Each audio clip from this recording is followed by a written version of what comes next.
in the first quarter. I'm Nate Duncan.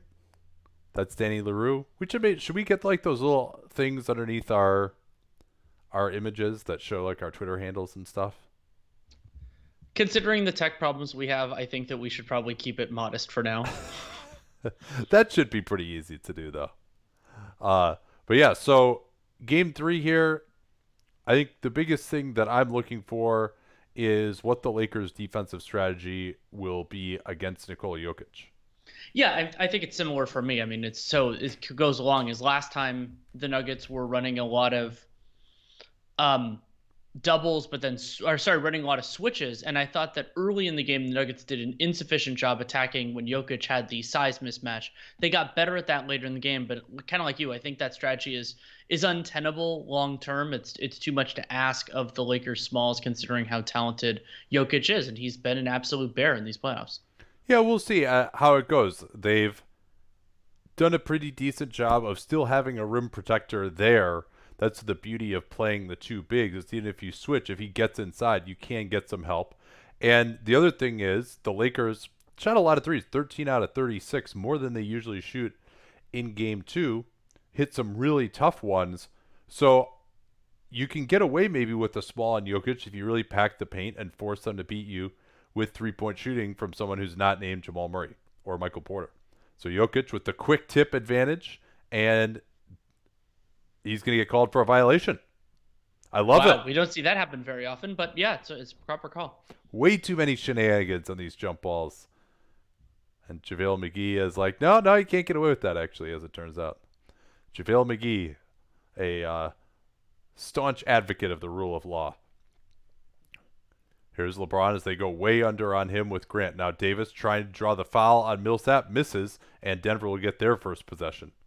Milsap looking ahead. Here's Jokic. Sets up Grant for the wide open three. They needed that one. Jokic almost had the rebound. But that all happened because JaVale went for an offensive rebound he had no chance at. Now it's LeBron, who's been excellent in the beginning of games. His performance has fallen off a little bit as time has gone along. Trying to post up Davis here. They're going to have to double team this against Harris. And Millsap's there too late, and he commits the foul. I'm sorry, that was Grant, actually. They're a little bit too late. Yeah, and Jeremy Grant's foul trouble is an important storyline to watch in this game. Denver has done a better job, I would say, overall defending LeBron James in the half court, and Grant has been a part of that, of course. But we'll have to see. Then Grant and Millsap are their two best options. They both start, so it'll be an important dynamic to watch. Yeah, Anthony Davis, they're showing the graphic from the last 5 minutes of the game. Of course, had that epic three-point winner and the epic fail defensively by Mason Plumlee as well, which both of which will not soon be forgotten, you would imagine. But Davis clearly has been the best overall player in this series, although Nikola Jokic perhaps not far behind him. And Davis misses that free throw. Good no call there on Jokic and McGee getting engaged. Murray, his first attack down the lane, stopped by McGee. Jokic did not take the pick and pop three. Instead, he rolls in for the short floater off that right foot that he so loves. And Jokic's touch around the basket is absolutely ridiculous. Here's LeBron in the transition pick and roll. Green on the drive. Good no call again as he goes into Murray. And Danny Green stepping back off the dribble. Not usually his shot. And you can tell because it actually was, oh yeah, I guess they only hit the first of those two free throws. So that is a three-pointer. Yes. Millsap, they're going to try and screen Jokic with Murray on the opposite corner. Now he'll post up against McGee. McGee with the strip. Nice play by JaVale McGee and his energy. LeBron head up, looking for Davis. Instead, it's LeBron down the lane, lays it in easily, and that was set up by the hard run by Anthony Davis into the lane, occupying the help. Now Murray eluding McGee, and McGee will be called for the trip. And how the Lakers bigs run in their rotation will be interesting. You and I both advocated after game 1 for Dwight Howard to play more, and especially to start because you want to square him up with Jokic, but they're giving McGee some minutes, so theoretically Howard can be more fresh later on. Here's Milsap. Well denied on the handoff by KCP against Murray. Here's Jokic having to step way back with the three off his right foot. That usually he won't take those until later in the clock. Still had 10 seconds. Now LeBron trying to attack again. Goes to the mid-range pull-up, and he's had the jump shot working early in games. Hit his first three-pointers in Game 2. Yeah, and remember that might have led to him settling a little bit in Game 2, taking a lot more jump shots. I believe he missed all 5 he took in the second half. Murray, Jokic pick and roll here. Murray engaging McGee. Can't get it to Jokic on the short roll. Now they go right back. Backdoor. Davis forces the error from Murray, and now it's LeBron pushing in transition again, going right at Jokic. Goes around him. Jokic with the stop. Can't save it, though, and it'll remain Lakers ball. Yeah, and that was a great job there on the last possession by Anthony Davis, just being in the path of Jokic, or being in the path of Murray as well, and forcing the mistake. That's the benefit of playing a second big, so Davis can muck up without being in the primary action. Well, and the detriment for Denver of playing a second big and Milsap, who's hanging out under the basket, but really just brought his man into the action. It's a great point. They called the out of bounds here on the baseline instead, so James will trigger from there.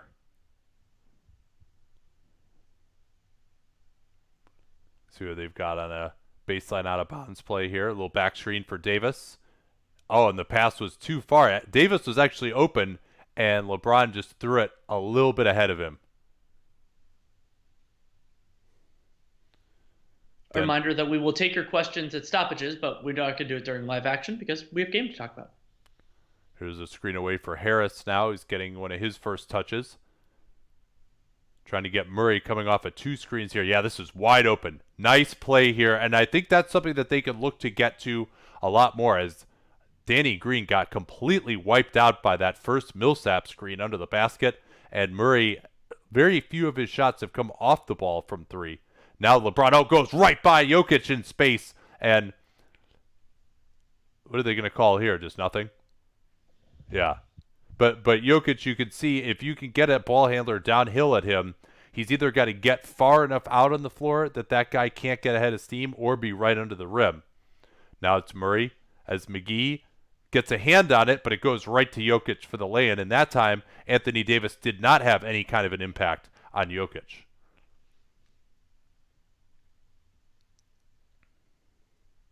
Screen roll with LeBron again. Davis, corner, KCP on the drive. Oh, he passed it up for no reason, but McGee, excellent hands, great finish. Yeah, and Paul Millsap reached in a little bit there, could have called a foul, but I'm happy they didn't. That would have been a touchy foul. Murray has Davis now. They want to post up Milsap against KCP. Let's see if help comes here. Millsap gets the forearm right into the chest of KCP and then almost steps on him to add insult to injury. That was a nice little quick-hitting play there. When you get the mismatch, go right away before the help can come. Now Davis against Millsap. Millsap's probably been their best defender on him, and he takes it away. Davis wanted a foul. Now Murray stepping back. Right decision for the 3, but it curls just out. He went after it and somehow got it behind the back. Millsap. Then he almost takes off Murray's head with the pass, and it goes right to Grant for a 3. What a possession.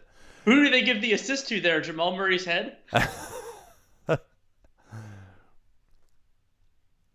Tied at 12 after a rough Denver start. Green attacking off the screen, tries to curl it out to Davis. Active hands defensively for Denver here early.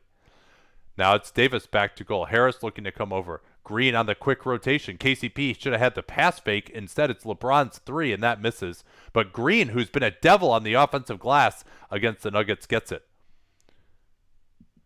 Now it's Davis against Jokic. That's the matchup that he likes. Pump fakes it, and that curls out as well.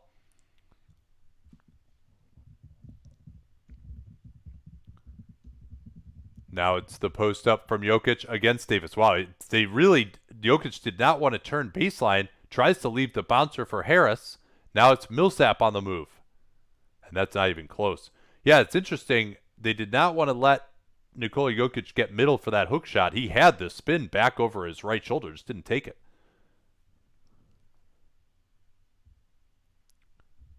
Energetic start to this game. We've had few stoppages so far as we're already under 7 minutes. Now here's the lob to LeBron. That's way too high.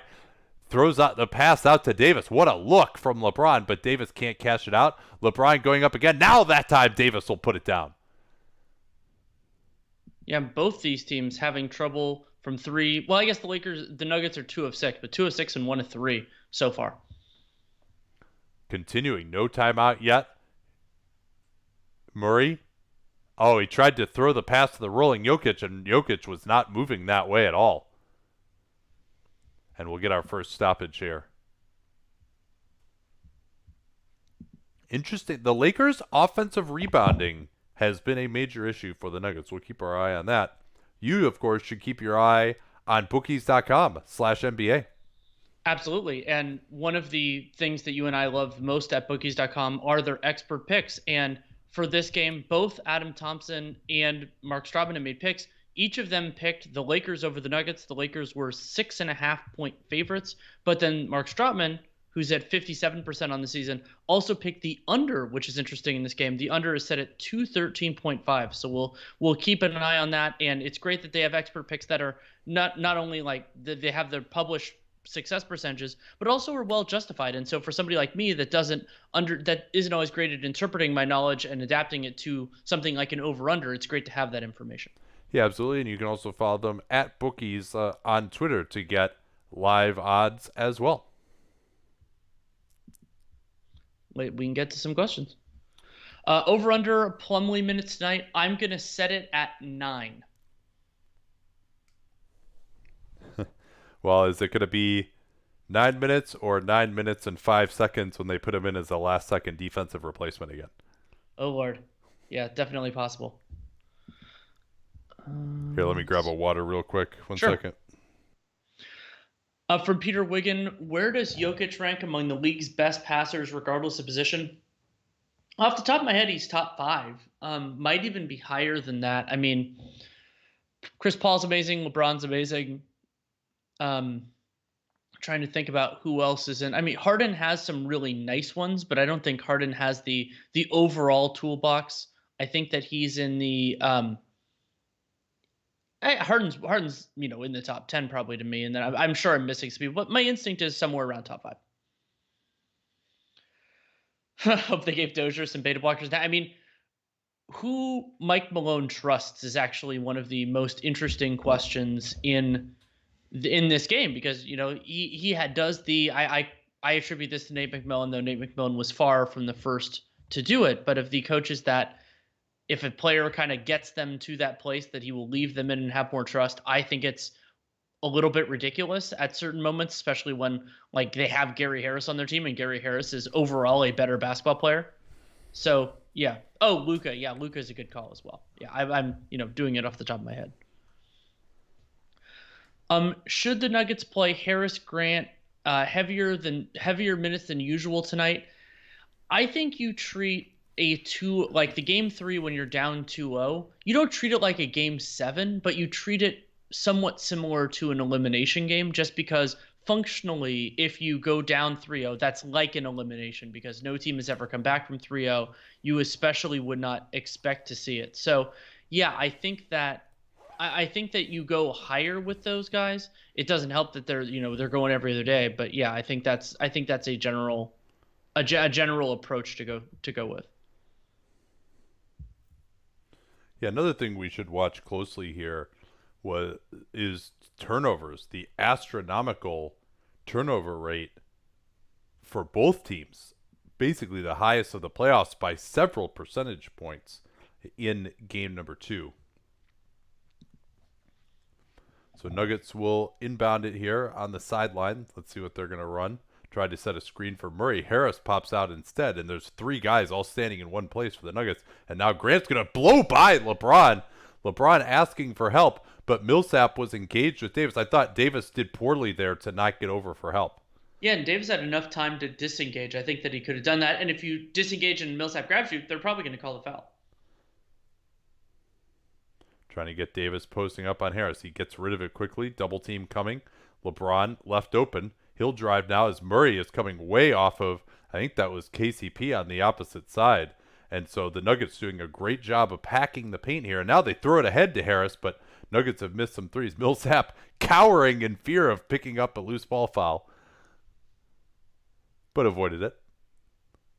Now they get Murray onto LeBron. Jokic coming over. That's good help, but McGee is there inside, and he's going to put it down and one. I think Milsap is arguing that he fouled him before he shot it, but referee had little sympathy. Yeah, to me it was close enough to the actual situation that you can give the end one there. And that's Millsap's first. Jeremy Grant also has one, and JaVale has one. Those are the only 3 fouls in the game so far. Yeah, LeBron now departing at his usual time. Rondo replacing him. Kuzma also comes in for Green.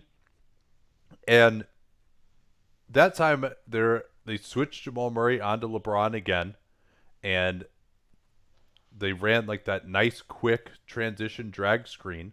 Lakers seem to move much faster in first halves.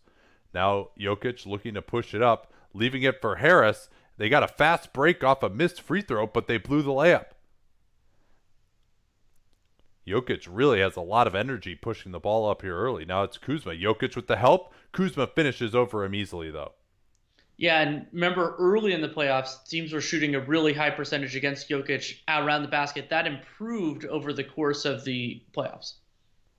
Jokic now trying to post it. Jokic sealing off KCP. And Milsap, I thought he was out of bounds, but it didn't rule it that way. No advantage there. Now Murray will have to create late in the clock. Putting KCP in the mix. Gets him in the air. Tough. Fader is off. But Harris gets it. Yeah, never mind. Milsap finding Jokic. Jokic shoves McGee out of the way and puts it in with the left hand. And again, Anthony Davis just not even moving on these plays. Like, he has no energy right now early. Yeah, he's not second efforts as well. I think that's a big problem. Yeah, he never moved to go after that rebound. Now he's going to attack on the offensive end. Here is KCP faking, airballing the three-pointer. That was a difficult shot. He probably should have driven that one. Jokic on the move. Man, he is going right through, and McGee is called for the foul, cutting him off again. That's 2 fouls now on JaVale McGee, but not a major concern. Oh, but so a couple of possessions ago, I was going to praise, and then Murray did this too. Jumping on a pump fake, but not really getting enough into the guy's airspace where you could get called for a foul. Like, you'd still rather they not jump, but at the same point, that's a lot better of a situation than an automatic 2 free throws. 17 on the shot clock for the Nuggets. Murray now guarded by Caruso, who just came on. Millsap tried to slip that screen for Jokic. Now they've got Jokic guarded by Kuzma in the post. Let's see if the double team comes. Quick move by Jokic. Oh, he just abused him. And again, Anthony Davis is just not even moving. Like, he's guarding Paul Millsap. He's got to get over there. Yeah, and the threat assessment. Jokic around the basket, especially on an inferior defender, far bigger concern than Millsap at the 3. Yeah, and someone else can still rotate into that behind you, too. Now it's Davis being guarded by Jokic, though, where Davis really had success in game number 2. KCP on the drive going into Michael Porter and puts it in on a difficult leaner that may not have even been intentionally off the glass. Yeah, different kind of bailout shot for KCP than the one he had late in game 2. Gary Harris on the roll, saved by Murray underneath now Millsap. Let's see if he can score here against Kuzma. He cannot.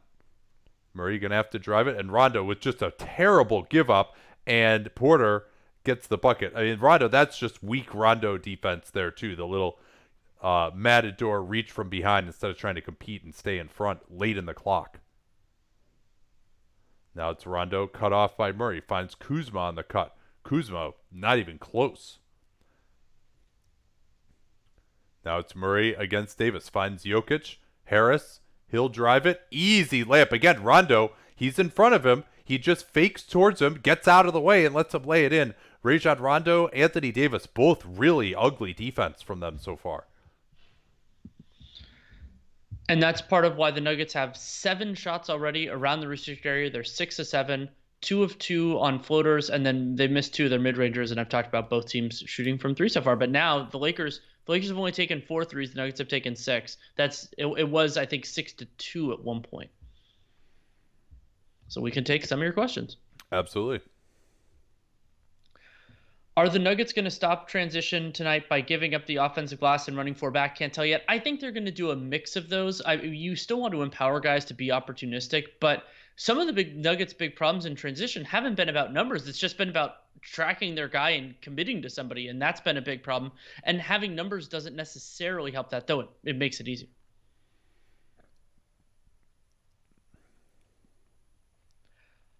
Do we talk about the Donovan hire yet? No, we haven't. We'll talk about it a lot more on Dunked on Prime tonight / tomorrow morning, depending when you listen.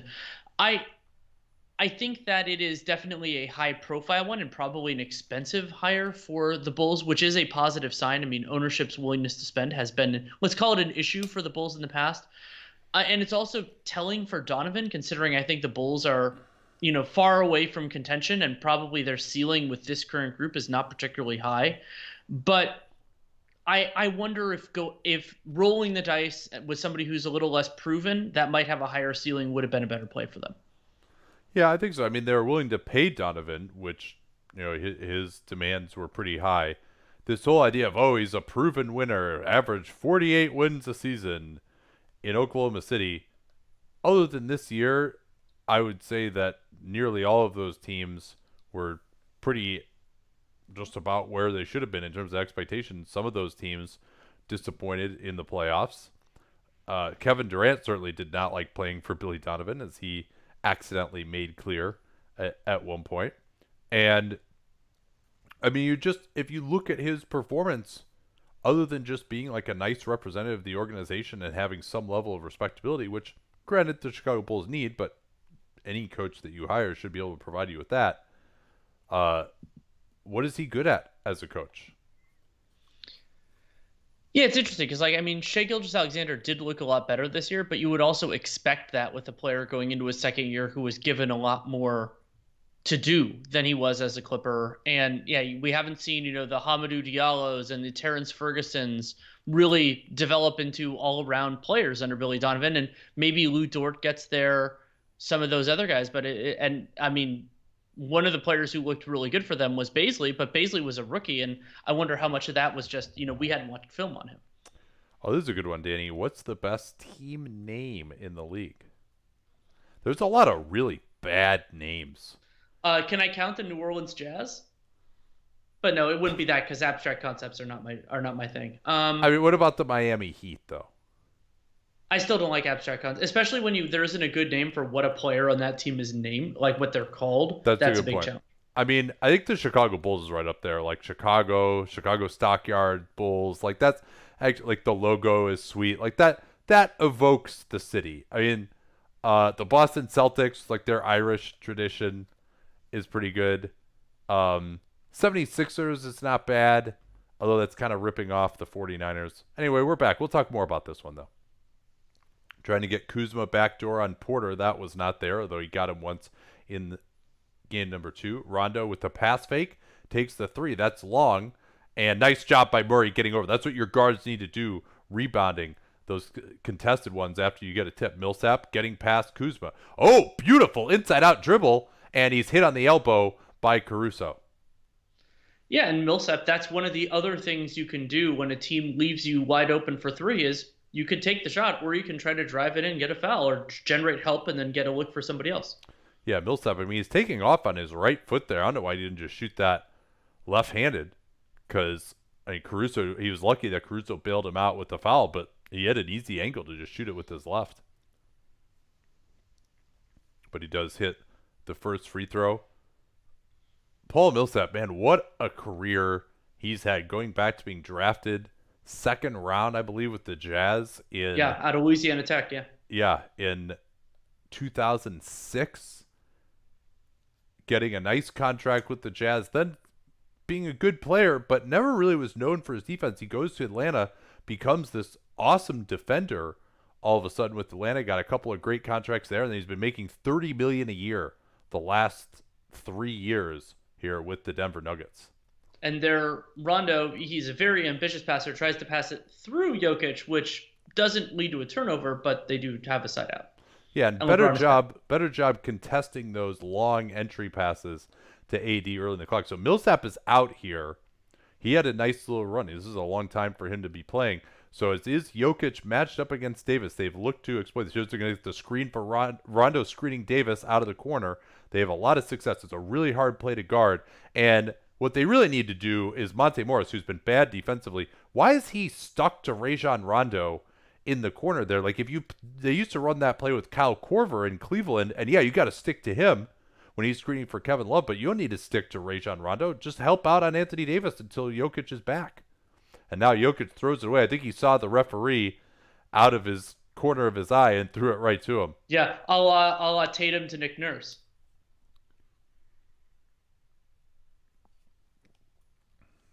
Same play again for the Lakers. AD gets into the lane again. And yes, he's finally, that was one of those, he got fouled already cutting as he tried to cut across the lane, and then Jokic got him again, and the referee's like, all right, if you're going to just keep fouling him, I'm going to call this. Yeah, and that's Jokic's first, but he can get them in bunches, so that's a very big concern. And remember how game one turned on Jokic getting his third foul early in the second quarter. Yeah, more free throws for Anthony Davis. This will be his third trip to the foul line. Leads the Lakers now with 7 points. Very well distributed scoring for the Nuggets as well. Jokic with 8, and a number of other players have contributed as well. Grant, Millsap, Michael Porter Jr. Murray has done little so far with only 1 out of 3. But yeah, I mean, they're going to run that same play again next time, Danny. Yeah, I agree. Jokic at the elbow, looking to screen away for Porter here out of little flex action.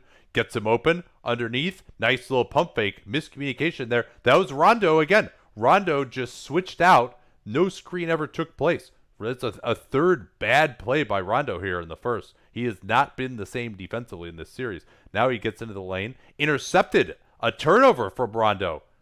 Grant, not going to try LeBron. Craig, Morris almost lost it. And they'll reset with Jokic a little behind the plate. Going to try to get the 2-for-1. Morris was too slow. He missed him on that hard cut. Now Jokic going to the tough fader, and they'll give this foul in favor of Jokic against Davis. And Jokic sold it a little bit, but there was legitimate contact there from Anthony Davis, and now Jokic gets to the line, and I think 33 seconds, that's good enough for the 2-for-1. Yeah, and Jokic realized that Davis was really trying to get big and keep him off of that hook shot, so he did take that spin to the baseline that time. Yeah, and the two hands in the on Jokic as he went to shoot that's going to draw the call. Jokic missing that free throw, but he's had an outstanding first quarter. Only 2 turnovers as the blemish on that. Yeah, 8 points, 4 rebounds, 2 assists, and only 1 foul so far.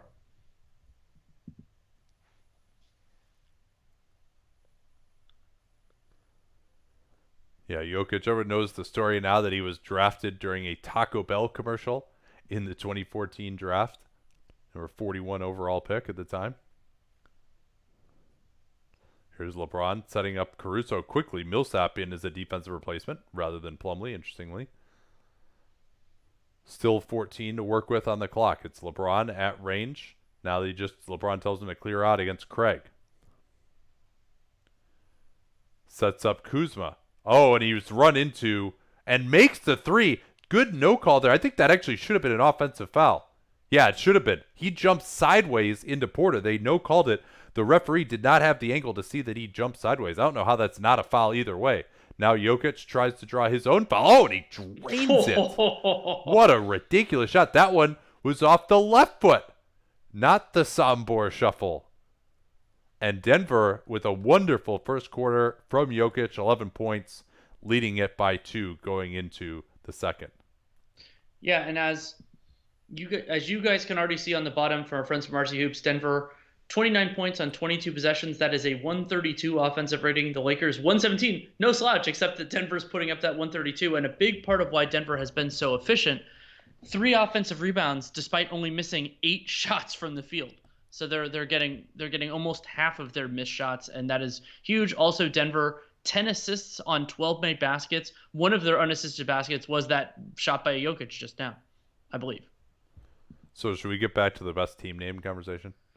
Yeah, let me pull up. Hey, we can look at it if you want to. Let me pull up a list. What do you guys think of my Bulls pick as the best one? I mean, there's just I like Houston Rockets a lot. Oh yeah, because I like the space program. Yeah, that's pretty solid. I mean, there's a lot of Rockets though around there. Yeah, I mean, there's just so many really bad ones though. I mean, the Charlotte Hornets is pretty solid. Yeah.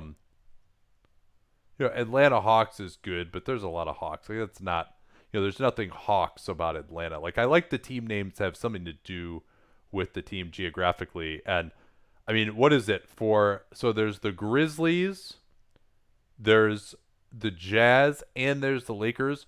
All teams that have awesome geographical names for where they used to be.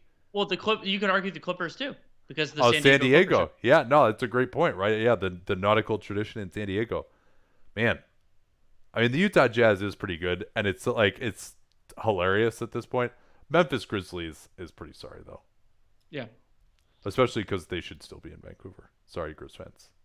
Brian Perlman said the origin of Hornets is great, but I don't think anyone outside of Charlotte knows it. I remember hearing it at some point, but I have forgotten it since. Oh yeah, it's someone says the history of the Revolutionary War and the region. Yeah, it's Tar Heels is a similar for era, I believe. Yeah. Oh yeah, Trailblazers. That is actually pretty good. That is pretty good. Yeah, the OKC Thunder. I mean Thunder again. The non-plural names. Pretty sorry. Here's a good general rule: if you can't figure out what a player on that team would be called, it's not a team name I would like. The Blazers logo is great. I'm a Nets fan, but they have the worst name. Yeah, that. Do people know why they're called the Nets? Is that something that's like commonly known? That's Mets Jets, right? Yeah. Yeah. Yeah, they wanted to make sure that everyone would know that they were the second class team in New York, right? Question of what kind of contract do you think Alex Caruso would get if he was a free agent? So let's say he was unrestricted. I mean, I don't think, especially given his limitations offensively, that you would pay Caruso starter money. So maybe I don't know, like $4 or $5 million a year. Do you agree with that? No, I think it'd be more in the eight or so range. I mean, the market is so screwed up right now too. So, all right, we are back. Or at least close to back. Yeah, Raptors is solid more just because it's an artifact of the time that they were named in the 90s. Yeah. Also, I'm a fan of fearsome mascots, even if there isn't necessarily a geographical, and Raptors are scary. All right, 2-point lead for Denver. They bring Morris off of two screens. Now they want to set up Murray on the weak side off a Plumlee's screen. Caruso did well to get through it. Murray, pump faking, stop from behind, but a foul is called, and Markieff Morris, ooh, man, he is very close to a technical there, gesticulating in the direction of the referee. What did you think? Was this foul? I think he caught Jamal on the head. Yeah, that's tough to see.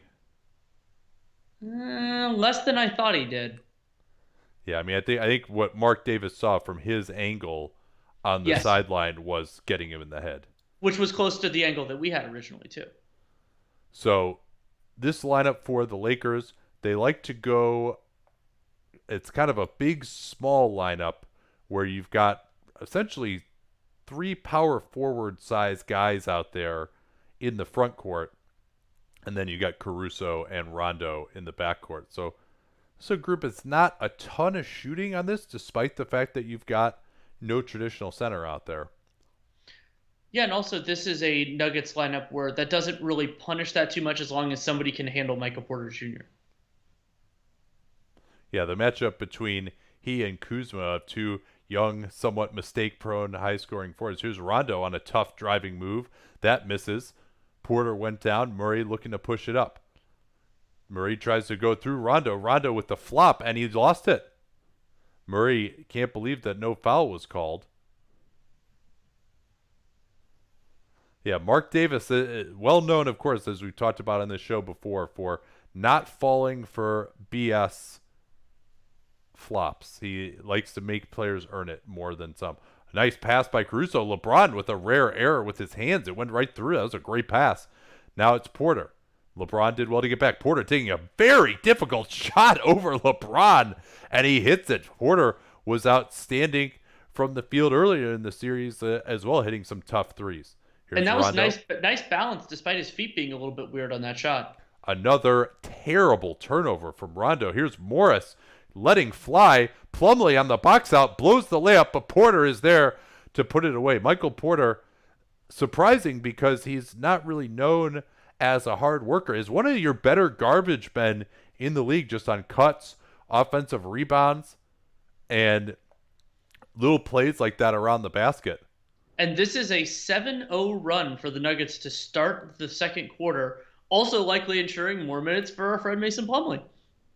Yeah, well, to do it with Jokic off and LeBron on, and it's continuing a pattern where, despite what took place in the regular season, Lakers much better with Davis on and LeBron off than the converse. Stephen Brantley said, "Just realized with no March Madness, we didn't get my sister predicting doing the mascot bracket." Yeah, it's true.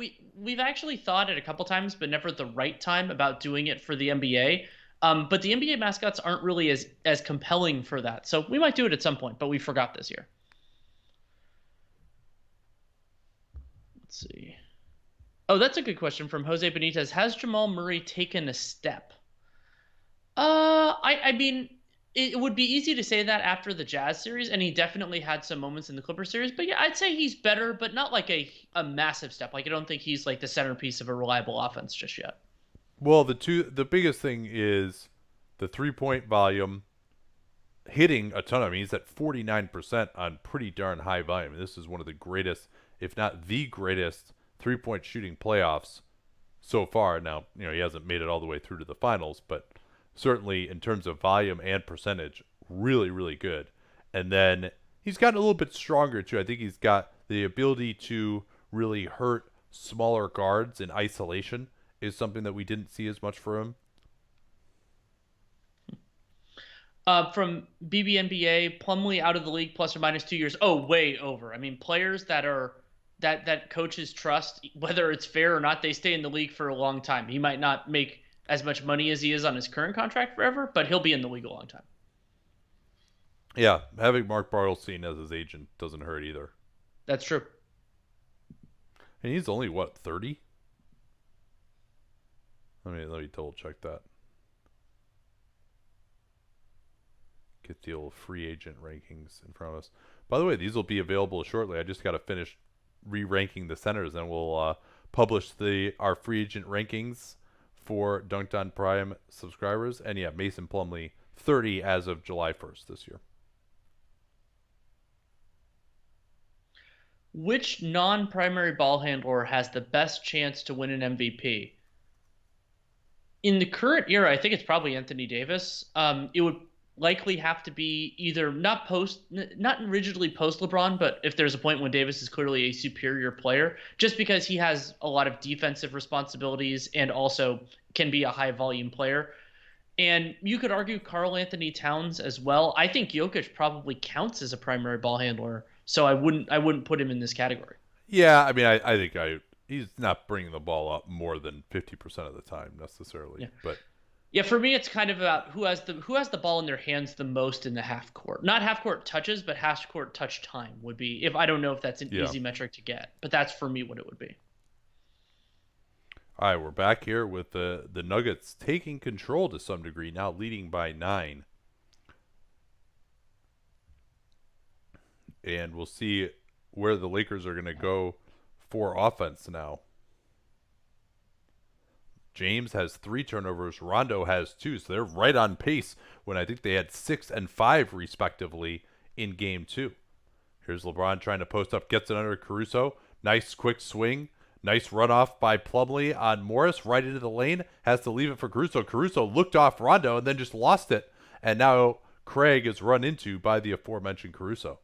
That was a lot of sound and fury signifying nothing in terms of beautiful ball movement, but the ball seemed to always find somebody who didn't want to take the shot. Well, it signified another Laker turnovers. They are, again, I mean, this is like 25% turnovers again for 5 quarters now for them. Yeah, and exacerbated by the foul on Caruso as well. See what the Nuggets run here. Pick and roll, trying to set up Porter off the screen. Instead, it's Murray on the near side. They had 2 options on that one. Nice job by Caruso disrupting that handoff by Plumlee. Plumlee just assumed it was going to be there, and Caruso took that away. Now it's LeBron. Totally open side here. Going to try and post up. They got to bring help over. Too late. And LeBron with the dunk. Not good enough there from Plumlee. And LeBron, seeing that Plumlee had vacated the restricted area to the opposite side to cleanse on the 2.9, went right as he stepped out of the lane. Yeah, it's something that LeBron, I always think of that series against the Hawks when he was 2.9ing Al Horford constantly. Looks like similar, no, different action here for the Nuggets with Murray coming off the handoff. Got Caruso behind him. Off balance three. Oh, man, that's so good by Jamal Murray. That is a really difficult shot with being contested from behind like that. Here's Morris. He's stopped by Plumlee nicely. Good verticality without fouling. Morris against Kuzma. Gets the screen from Plumlee. Pulls up the mid-ranger. And Monte Morris has been stone cold lock from mid-range in these playoffs. Yeah, and I thought he was an important part of their comeback against the Clippers in particular. Porter helping off the strong side corner. Probably a decent proposition there, actually, with that being Caruso, and Murray did well to contest. Now, Rondo, again, just gets out of the way of Morris and gives up a drive, but help saves him. And now they've completely lost everyone again, and Morris hits a three. Yeah, Rondo just tells Markieff Morris to go guard Plumlee, and then he just runs to someone else instead of back to his own man. Another terrible defensive mistake by Rondo leads to 3 points from the Nuggets. And a 7-0 run has now become a 15-2 run to start the second quarter, and wondering if Frank Vogel is going to give Anthony Davis a shorter than usual rest. Remember, Davis had a super long rest to start the second quarter in Game 2. Yeah, let's tell people about Bookies.com. Absolutely. Bookies.com is all about information, and there are a lot of different ways that could go, but sports fans over the age of 21, especially if you're in Pennsylvania, New Jersey, or everywhere else where online sports betting is legal, and that is likely to be more places in the very near future, you can get, if you go to bookies.com/NBA, our favorite thing is they have a live updating odds page. So whatever you're looking for, you can see it in a single place and as it live updates, which is a great resource to have. Yeah, they also have the expert stylings of Mark Stropman and Adam Thompson. Thompson, in particular, has been on fire of late with his picks. If you'd been following those, you could have made a lot of money. What did those guys have for this game? They both picked the Lakers over the Nuggets. The Lakers were 6.5 favorites, and then they have the Lakers Nuggets, and Stropman has the under as well, which is 213.5. I'm not good enough at math to know how we're looking on that right now. Yeah, and the other thing you can do, of course, at bookies.com/NBA is click through to the best legal betting deals if gambling is legal in your state.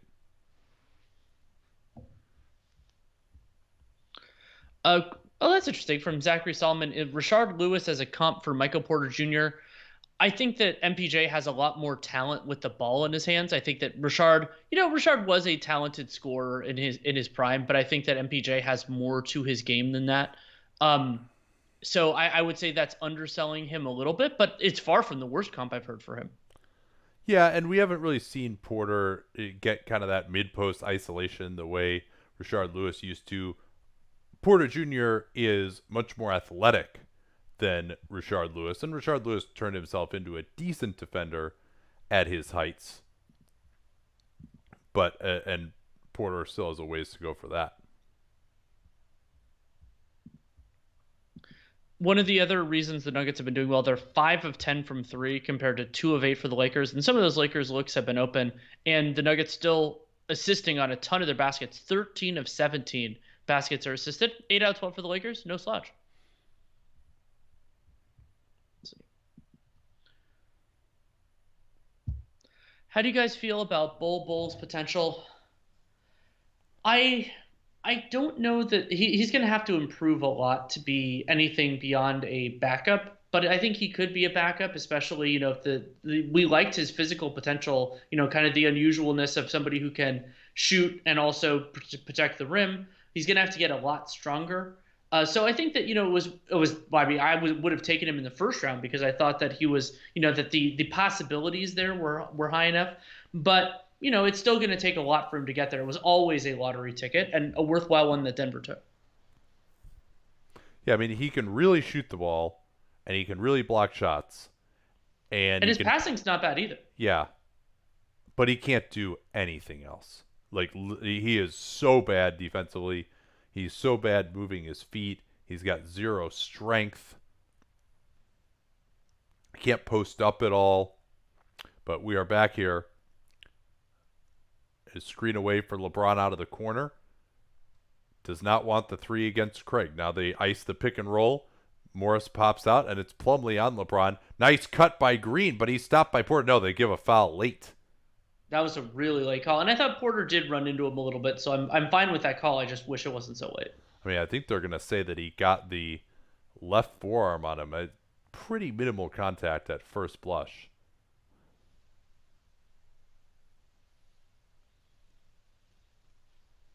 And I was wondering if we would see Frank Vogel can be more concerned about this run and bring Anthony Davis back earlier. He has not done so. Yeah, with the 2-0 lead, I think they can keep these guys on the floor.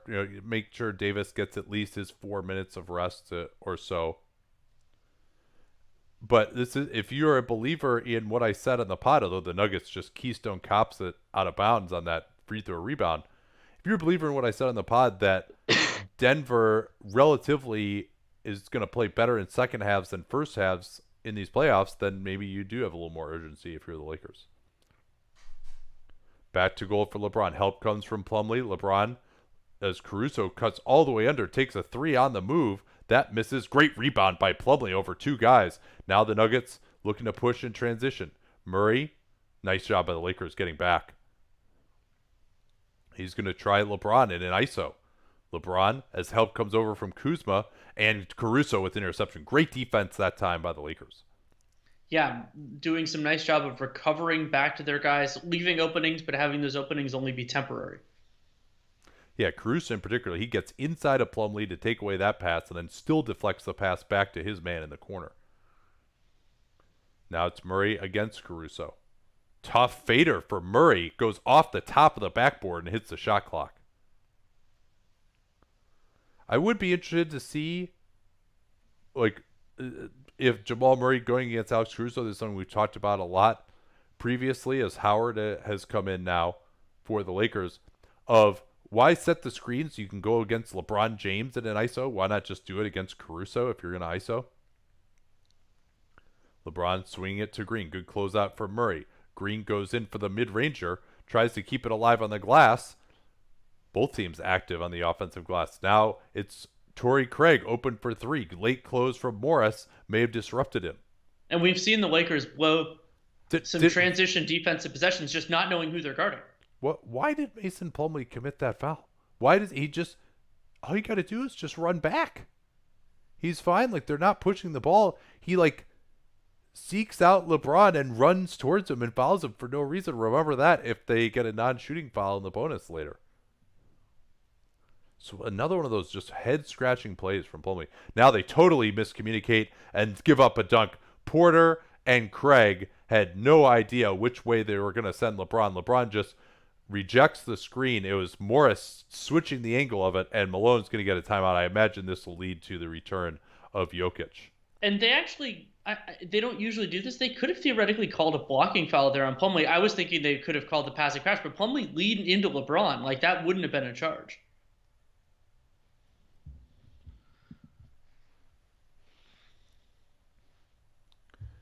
Catch up on some of the stats here. Nuggets now offensive rebounding 46% of their misses so far. And while the Lakers have had a bunch that they've tipped around, they haven't really been able to secure that many. Of only 14% on their own, and it's a 138 offensive rating for the Nuggets, only 97 for the Lakers. And with the high turnover rate, Lakers only 2 of 9 from 3 versus 5 of 12 for the Nuggets. That's how you get a 12-point lead at this point in the game. From DC42, if you were Denver, would you trade Michael Porter Jr. this offseason or keep him with this core? Barring a surprising offer, I would keep him with this core. There are, if Porter doesn't improve defensively, there are potential limitations of that group collectively, but he's incredibly talented, and I think that making a bet on ceiling is a worthwhile one for them. But if another team, absolutely loves MPJ and thinks that he could be a perfect fit and has somebody who makes sense with the Nuggets, you consider it. So I think you listen, but you probably don't accept anything. Well, the other thing that's interesting about Michael Porter Jr. is his potential health issues. Yes. Oh, that's a great point. All right, we're back here with Monte Morris still at the controls, but Jokic has returned. He's at the elbow against Howard. Howard really trying to bait him, knocks it away. It's twice that Jokic has just lost it, and Howard kept it in. No, he stepped out. It's And twice that Jokic I just think had it Howard knocked there away. was frustrated that he didn't get a call. And they called a tech on Dwight. Yeah, they got the loose ball foul on him. So I don't know if that was a tech, but no, they did. All right, so be it. Yeah, and I mean, I don't think Jokic did anything foul worthy there as Dwight threw an extra arm into him. I think that's it, and it's not like Howard had secured that ball or anything. I think it's a reasonable call. Maybe not one I would have made, but it's not a terrible one.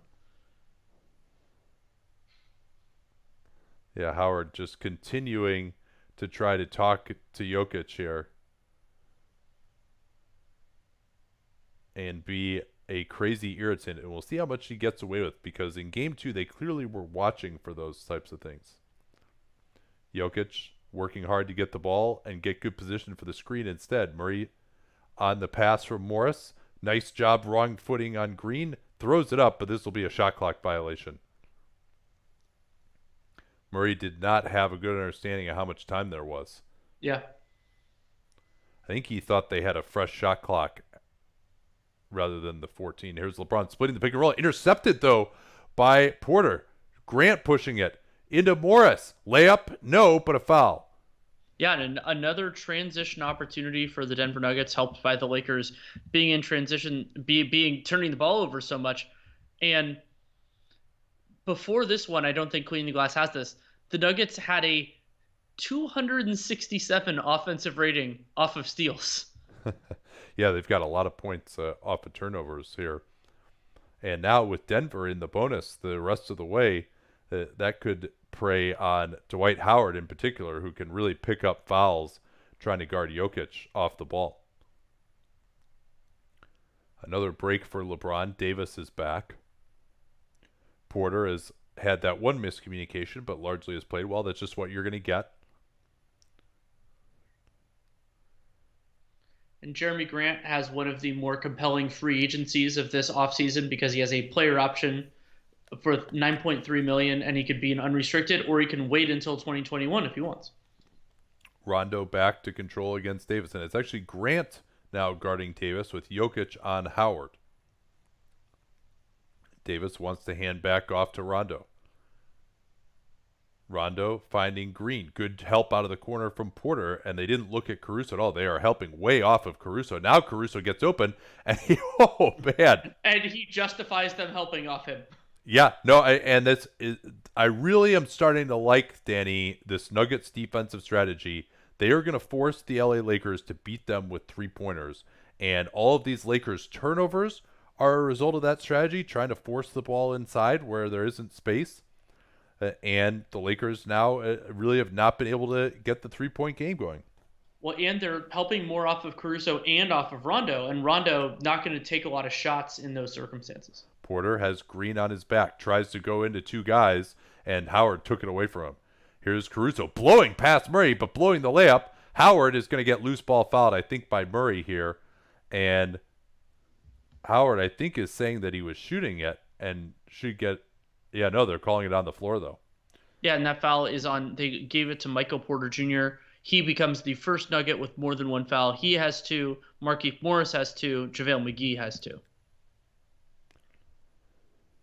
Caruso replaced. Harris returning to give Murray a little bit of a break as well. But, I mean, I think really the big concern for the Lakers right now is their offense has been utterly atrocious. What do they have, like 5 points in this quarter? Exactly 5, yes. Now, again, Green left open. Two guys close to him. That's maybe the guy you don't want to leave, but he misses anyway. Morris looking to push it. Looks off. Grant goes for the hook shot. Beautiful. Over the transition defense of Danny Green. Now Rondo looking to get Davis in the post again. They just switch this. Danny Green on the Danny Green cut. Takes the three. Missed that again. Jokic now looking to push it up. He's got Grant. Grant will try AD into the lane. Stop from behind. No, a foul called. I think they got Danny Green for that one. And I thought Jeremy Grant was being too aggressive there, that he's not really the guy who pushes hard and then kicks it to the opposite corner, but he ends up getting the foul call. Now they're showing that great finish by Monte Morris, who's been a real bright spot for the Nuggets in these playoffs. And remember how he had such a strong rookie season as well. Totally capable backup point guard, and to be able to get that with I believe he was a late second round pick and then a two-way player is an absolute find for Tim Connolly in their front office. 7 points in 9 minutes for Morris, and plus 14. All these Nuggets bench guys. Porter Jr., 9 points on 4 of 4, 2 steals, and he's plus 18. That's what happens when you play with Mason Plumlee. So it's now an 18-point Denver lead here, Danny. Trying to get Davis in the post again against Grant, who, hey, LeBron's out, so now you get to guard AD instead, and he lets him get, that's the primary move for Anthony Davis when he faces up. When he rips through, he wants to go to that left hand along the baseline and then come back with the righty floater, and Grant was not ready for it. That a clear foul on Grant. It's a really tough transition to make as a post player, because when guys are backing down, you can get that forearm into them. But as soon as they turn and face, now you're not allowed to do that anymore, and you got to show your hands or you're going to pick up a foul. And Davis made a nice, quick rip-through move on that one. Yeah, and that's now Grant's second, so be on watch for him as well. Yeah, maybe they could, and they in fact do. I was going to suggest that they go back to Milsap here and then maybe save Grant for when LeBron gets back in the game. Here's Jokic at range, finding Harris off the screen. Harris has been a non-factor offensively so far in this series. Morris hit from behind by KCP, and this will be free throws for the Denver Nuggets. Remember we talked? Oh no, never mind. That was for Denver. And when Denver fouling, the non-shooting fouls while in the bonus, but still worth remembering. Or that second and fourth quarter where you have those backup units that commit a bunch of fouls happened today too. I think actually that Morris initially tripped over Jokic's leg, but then was run into by KCP as a result of tripping over Jokic.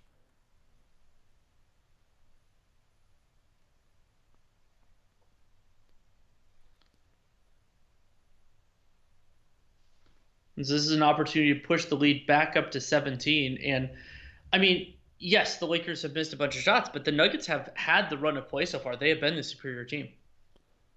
Yeah, and I think really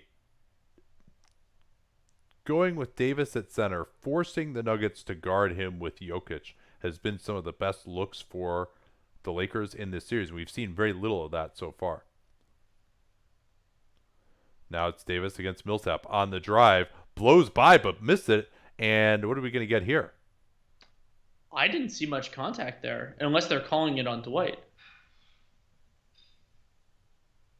Yeah, I guess it's just a late foul on Millsap, and Davis is going to shoot these.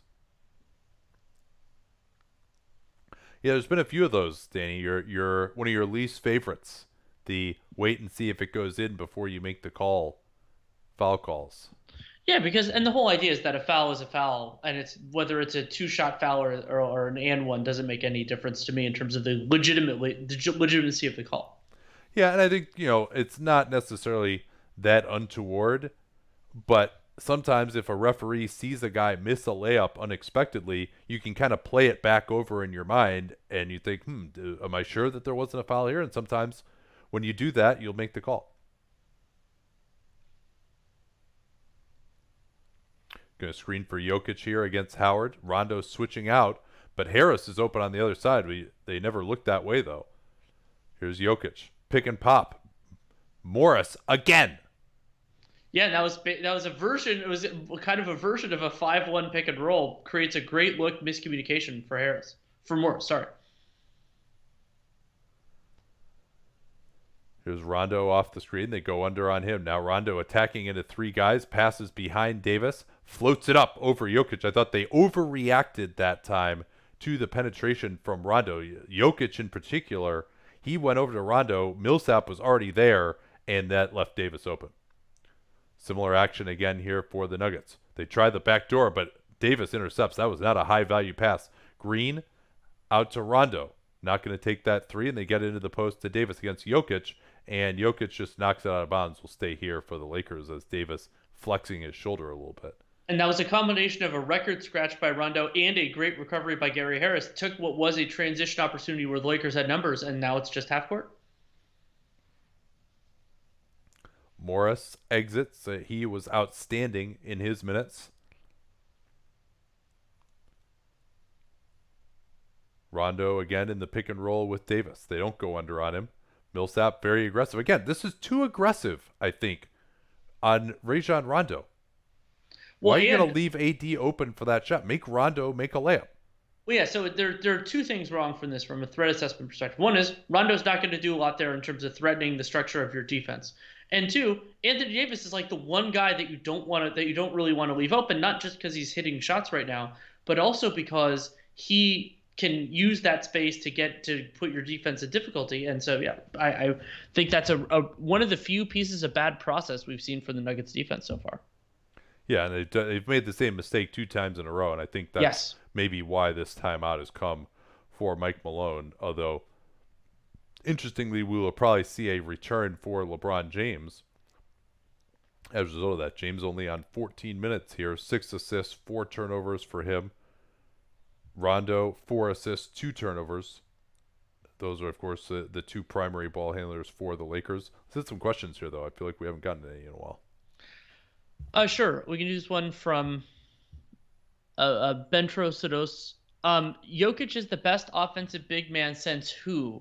And asked Dirk. Yeah, that seems about right to me. I mean, they're very different players, but as an overall offensive value, I think that's about right. What happens to Jamal Murray, Denver, and Minnesota if the Wolves draft him instead of the guy from UConn, who I can't remember his name right now? That'd be Chris Dunn. Who went to Providence. Yeah, I mean, that would be fast. I mean, that's Tom Thibodeau, too. I mean, that's Jamal Murray, Jimmy Butler, although I guess they traded Dunn for Butler in the end. But, all right, we'll go back here to the actual game. KCP trying to pressure up on Murray. Now he backs off. Screen away for Harris here. Little pitch to Murray. Now they're trying to get the flex action, which they disguise well. And nice play there as Jokic is going to get fouled, and he'll get 2 free throws. Excellent pass by Murray. And Jokic, being top-sided in that flex action by Howard, just reacted, played basketball, went the opposite way. Howard was trying to take him away coming off that screen, and so Jokic just went back door. Great pass. I like in football, sometimes they'll call that a constraint play, where if the defense is cheating too far towards one kind of an action, you do something like a backdoor cut just to keep them honest, and now your primary action next time when they try to run that, Howard won't cheat that way, and the initial point of the play will be open.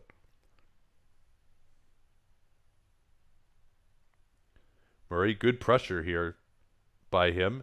Now you go, look at him go, try to go way under on that potential screen. Here's Rondo, and at that time, they tried to follow my advice, but got to get a little bit more resistance than that maybe. And Jokic really never moved towards Rondo off of Howard. Now it's Milsap's three-pointer coming right back. Missed that. Rondo in transition.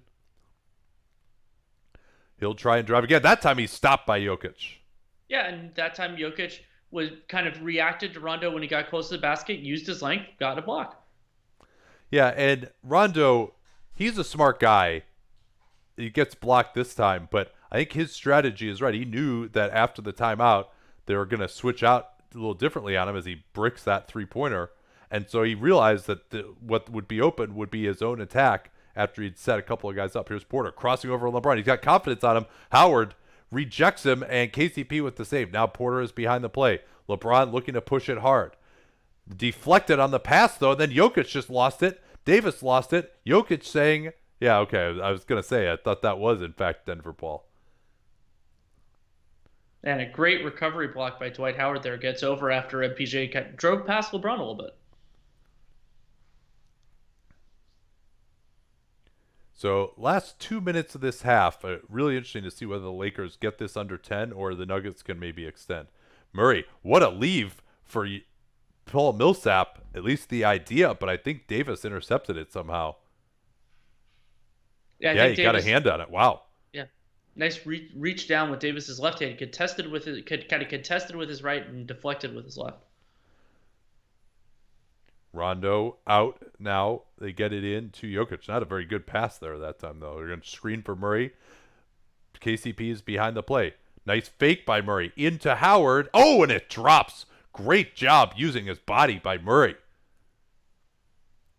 Now it's KCP against Jokic. Nuggets failed to match up in transition, and they're going to give up that easy and one to Dwight Howard as a result.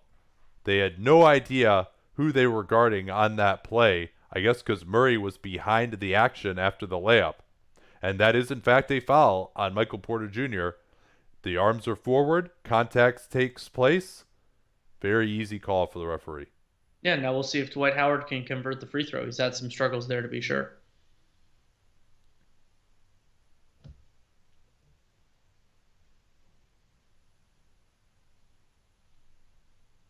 Yeah, Howard, his athleticism this season really took me by surprise as far as the type of shape he was able to get back into. Hasn't looked like this stiff guy with his back and knee problems. Remember, he missed all of last season in Washington.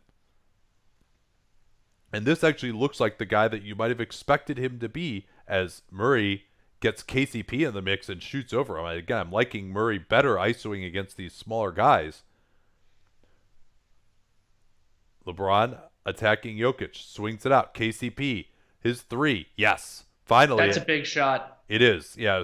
And those corners are going to be open here. Milsap is the one man on the weak side in between KCP and Davis, and LeBron dimes him up with that quick pass. Here's Murray. Nice double team. That was excellent there from KCP. As soon as Murray began his move, that's when he comes with the double, and then they throw it away. LeBron was right there on the rotation anyway. Well, it was nice to rotate to, I believe that was Jokic was above the break, to force the cross-court pass, which is a really tough read and angle, and Murray couldn't make it. Here's LeBron again, getting Jokic in pick and roll. On the drive, lays it in, and we've seen that twice now where LeBron just getting ahead of steam. He wants to be going fast by the time he encounters Jokic already, because then he can get right around him. Jokic on the 5-2 pick and roll. Going to try and post him up. Davis working around in front. Harris drives the front. Now it's Jokic popping out. Great defense here by the Lakers so far. Jokic still bothered by Davis. He's going to have to just throw something up. What a ridiculous shot by Nikola Jokic. That's just absolutely batshit unstoppable right there. That's amazing. I mean, every single time he does something like that, it just blows your mind. Now they're running the pick and roll again. LeBron going at Jokic. Doesn't try on that time. Craig does well to get back. LeBron missing Markieff Morris open for a three. Now he'll take it. And another big shot there by the Lakers. They finally hit a couple of threes. They're back within 10. Yeah, and now they're 4 of 13 from three. So they were, I believe, they were 2 of 11 before those two banks. About a 3-second differential. Nuggets can end this. I think they're going to try to set a screen for Jokic out of the corner. No, they just got him in the corner. Murray, left-handed pass. Millsap, intercepted easily by LeBron, but he couldn't corral it, and Denver will still have 3.7. Very difficult inbounding angle, much like the one the Lakers faced on their last-second shot by Davis in Game 2. And that is absolutely not a travel, by the way, by Jokic. You can lift your pivot foot up as long as you release the ball before you put it down. Trying to lob it in here to Jokic. They get it in. He's open on the baseline. Millsap's three. Big shot. Short. Rebounded by Jokic. His floater misses. Tip goes in, and no, it does not go in for Torrey Craig, and it'll be a 10-point Denver lead at halftime. Yeah, this is a graphic that does not surprise me. The first halftime lead in their last 7 games for the Denver Nuggets. And we will return shortly before the start of the second half to take some more of your questions.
Welcome back, everyone, to the NBA cast presented by Bookies.com.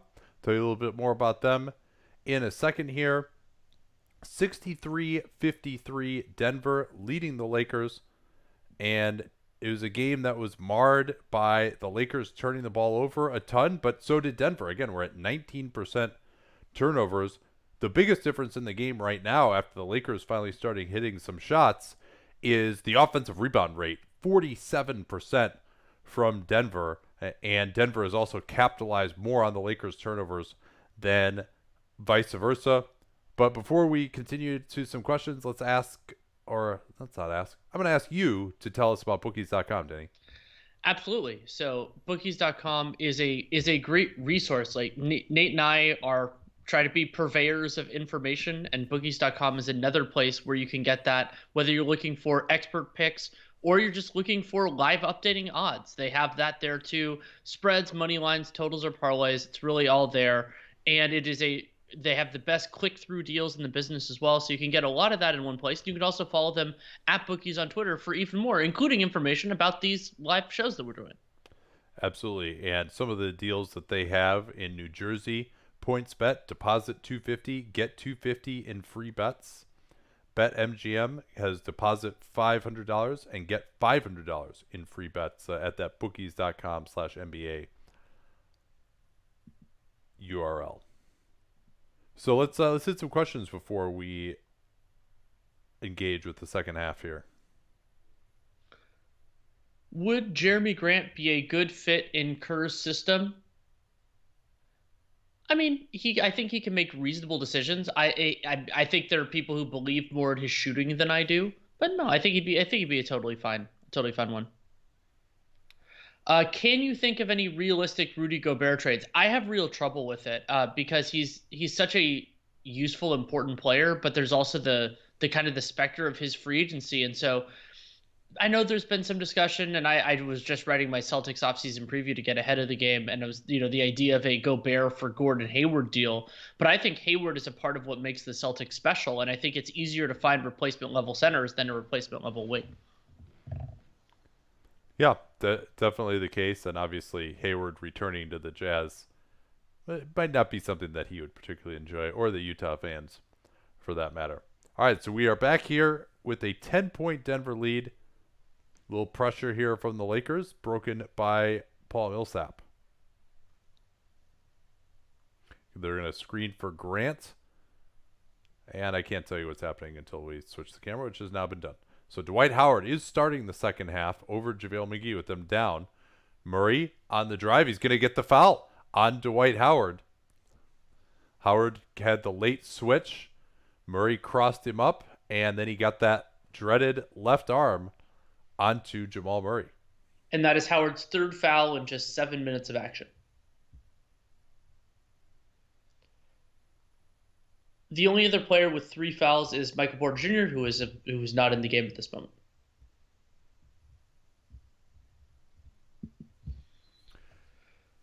Well, we could take the second while Jamal Murray shooting free throws. So that hypothetical of if Murray had gone if he had gotten drafted by the Wolves instead, I think he would be a really nice fit with Karl Anthony Towns, sort of like with Jokic, where you have a big that gets a lot of extra attention. Murray could do more. It gets different kind of attention, could do more off screen. So I think that would have worked. And I think defensively he can hold up. Not necessarily a strength in Murray's game, but I think it would have worked. Ooh, 2 missed free throws from Murray, who has been ice at the line. Howard at the elbow. LeBron off the KCP screen. Takes the catch and shoot 2-pointer. Not something you see very often in today's game, and it goes awry. Backdoor Harris.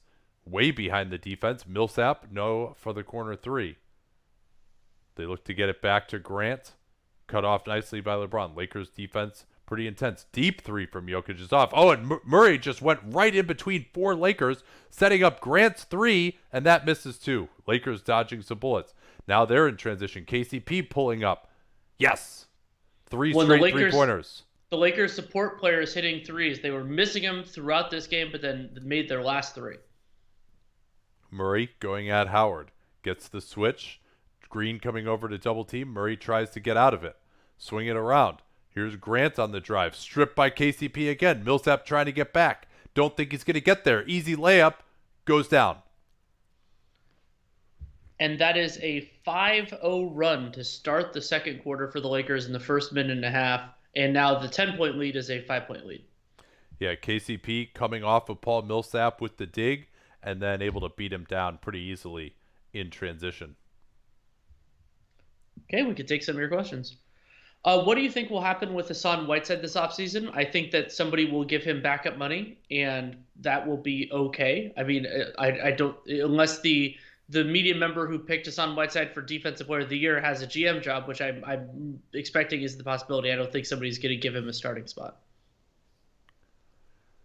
Yeah, I mean, he could be a guy who would actually end up starting, but not at big money. You know, he could start games but not finish them. That sort of center where, you know, maybe he's somewhere around the taxpayer mid-level. I mean, who knows? Maybe there's some old school GM who's still seduced by him leading the league in block shots and, you know, getting a lot of points and rebounds that would really want to bring him in. But after seeing his performance against the Lakers in the playoffs, I don't really see why they'd want to do that. Could Montrezl Harrell sign a 1+1 with a contender to up his value? He was just the sixth man of the year. He had a rough playoffs, but I think there's some easy context there about, you know, like the personal stuff that he was going through, having to leave the bubble. So I think that I don't think that his value would necessarily get higher after another season. The whole sign with a contender for less to prove your value and get paid doesn't really seem to actually work that much. Yeah, that's true. If you're the Philly GM and have to trade Simmons now or never, what's your choice? I'd probably go with never. It always does depend on the offers that are on the table, but Simmons is an immense talent, and it's hard to necessarily fit him everywhere. But I mean, he can be a defensive player of value. He can also, you know, key your transition offense. You just have to put certain things around him. From Peter Wiggin, are you guys impressed with Jamal Murray's effort on defense, given the energy he uses on offense? Yes, especially when you consider the amount of time he's playing in this series. I mean, there was that crazy stat in Game 2 about how they got outscored. I think it was 19-1 in the like 3 3/3 minutes he sat. So yeah, I've been very impressed with that, and it's, you know, there is virtue. You know, like one of the 8 reasons teams don't play players as much is because the idea that when you play more, your per minute value goes down. And Jamal Murray, that hasn't happened to him as much. Remember Delly getting $50 million after the Cavs? Yeah, Delly did come back on a 1-year deal as a restricted free agent, and then was a restricted free agent again the next year. But that was also the summer of 2016, which was completely insane. So I don't know how much applicability that has if we're trying to really project going forward. I mean, 2021 will be a wild year, but I think Harrell, you know, I think that he doesn't need to boost his value. I think his value is kind of where it is. If the Dragic trade Mark Cuban thought he actually had went through, could Dallas have been a conference finalist this year if Porzingis was healthy? Well, wait, hold on. Cuban didn't want Dragic, though, to be clear. Yeah. They wanted Kelly Olynyk and Derek Jones Jr. Yeah, I believe that's true. But so, like, if they had gotten Dragic, I don't think they would have made the conference finals. They would have had a chance, but I wouldn't have expected it. All right, we're back here. Denver needs to start scoring as they have given up most of their lead. Oh, what a look from Jamal Murray. He was going towards Jokic. Everyone bent towards him in that pick and pop. LeBron went after Jokic and left his man Grant. Great look by Murray. Trying to run that same handoff play for LeBron. Swinging it to Davis against Milsap. He tries to draw the foul. He gets the foul, and Paul Millsap can't complain because he's drawn that foul approximately 47 million times in his own career on the offensive end. And it was early contact by Milsap, but they're going to call that all the time. It's just the way the league is.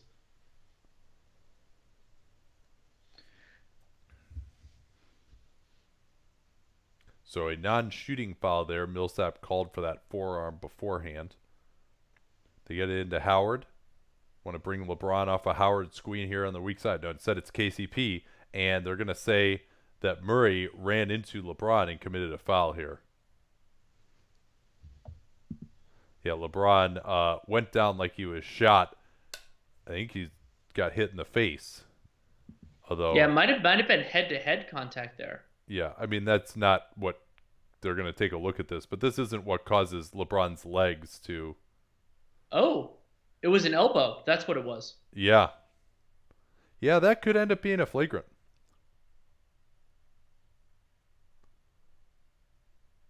Yeah, I'm not sure what Jamal Murray was thinking on that play.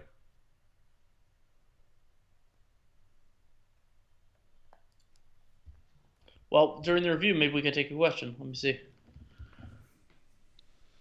Asked this earlier, but wasn't sure if you guys answered. Who do you think has the best? Who had the best two-man game? So if we're including past combinations, that opens up a lot of stuff. I mean, you know NBA history more than I do. Well, the old school definition of a two-man game was like entering the ball into the post and then like cutting off the post, not necessarily a pick and roll game. But I think Steve Nash and Amari Stoudemire has got to be up there for me. I mean, that's just about the absolute best combination of two guys as a point guard and a roll man that you could ever find.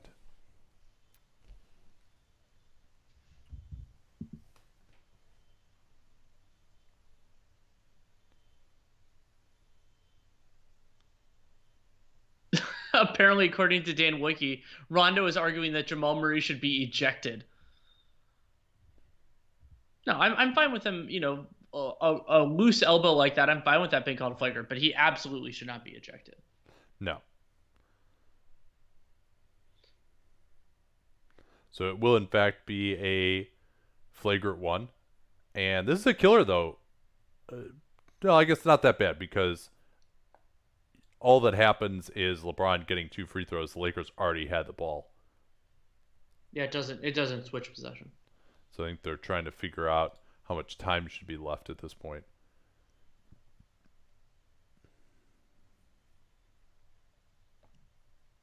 Still trying to work this out. I'm not sure what the story is.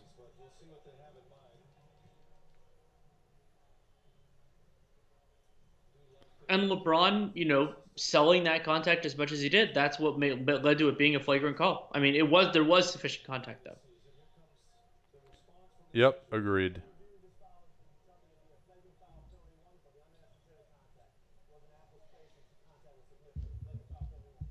Yeah, confirmed penalty 1.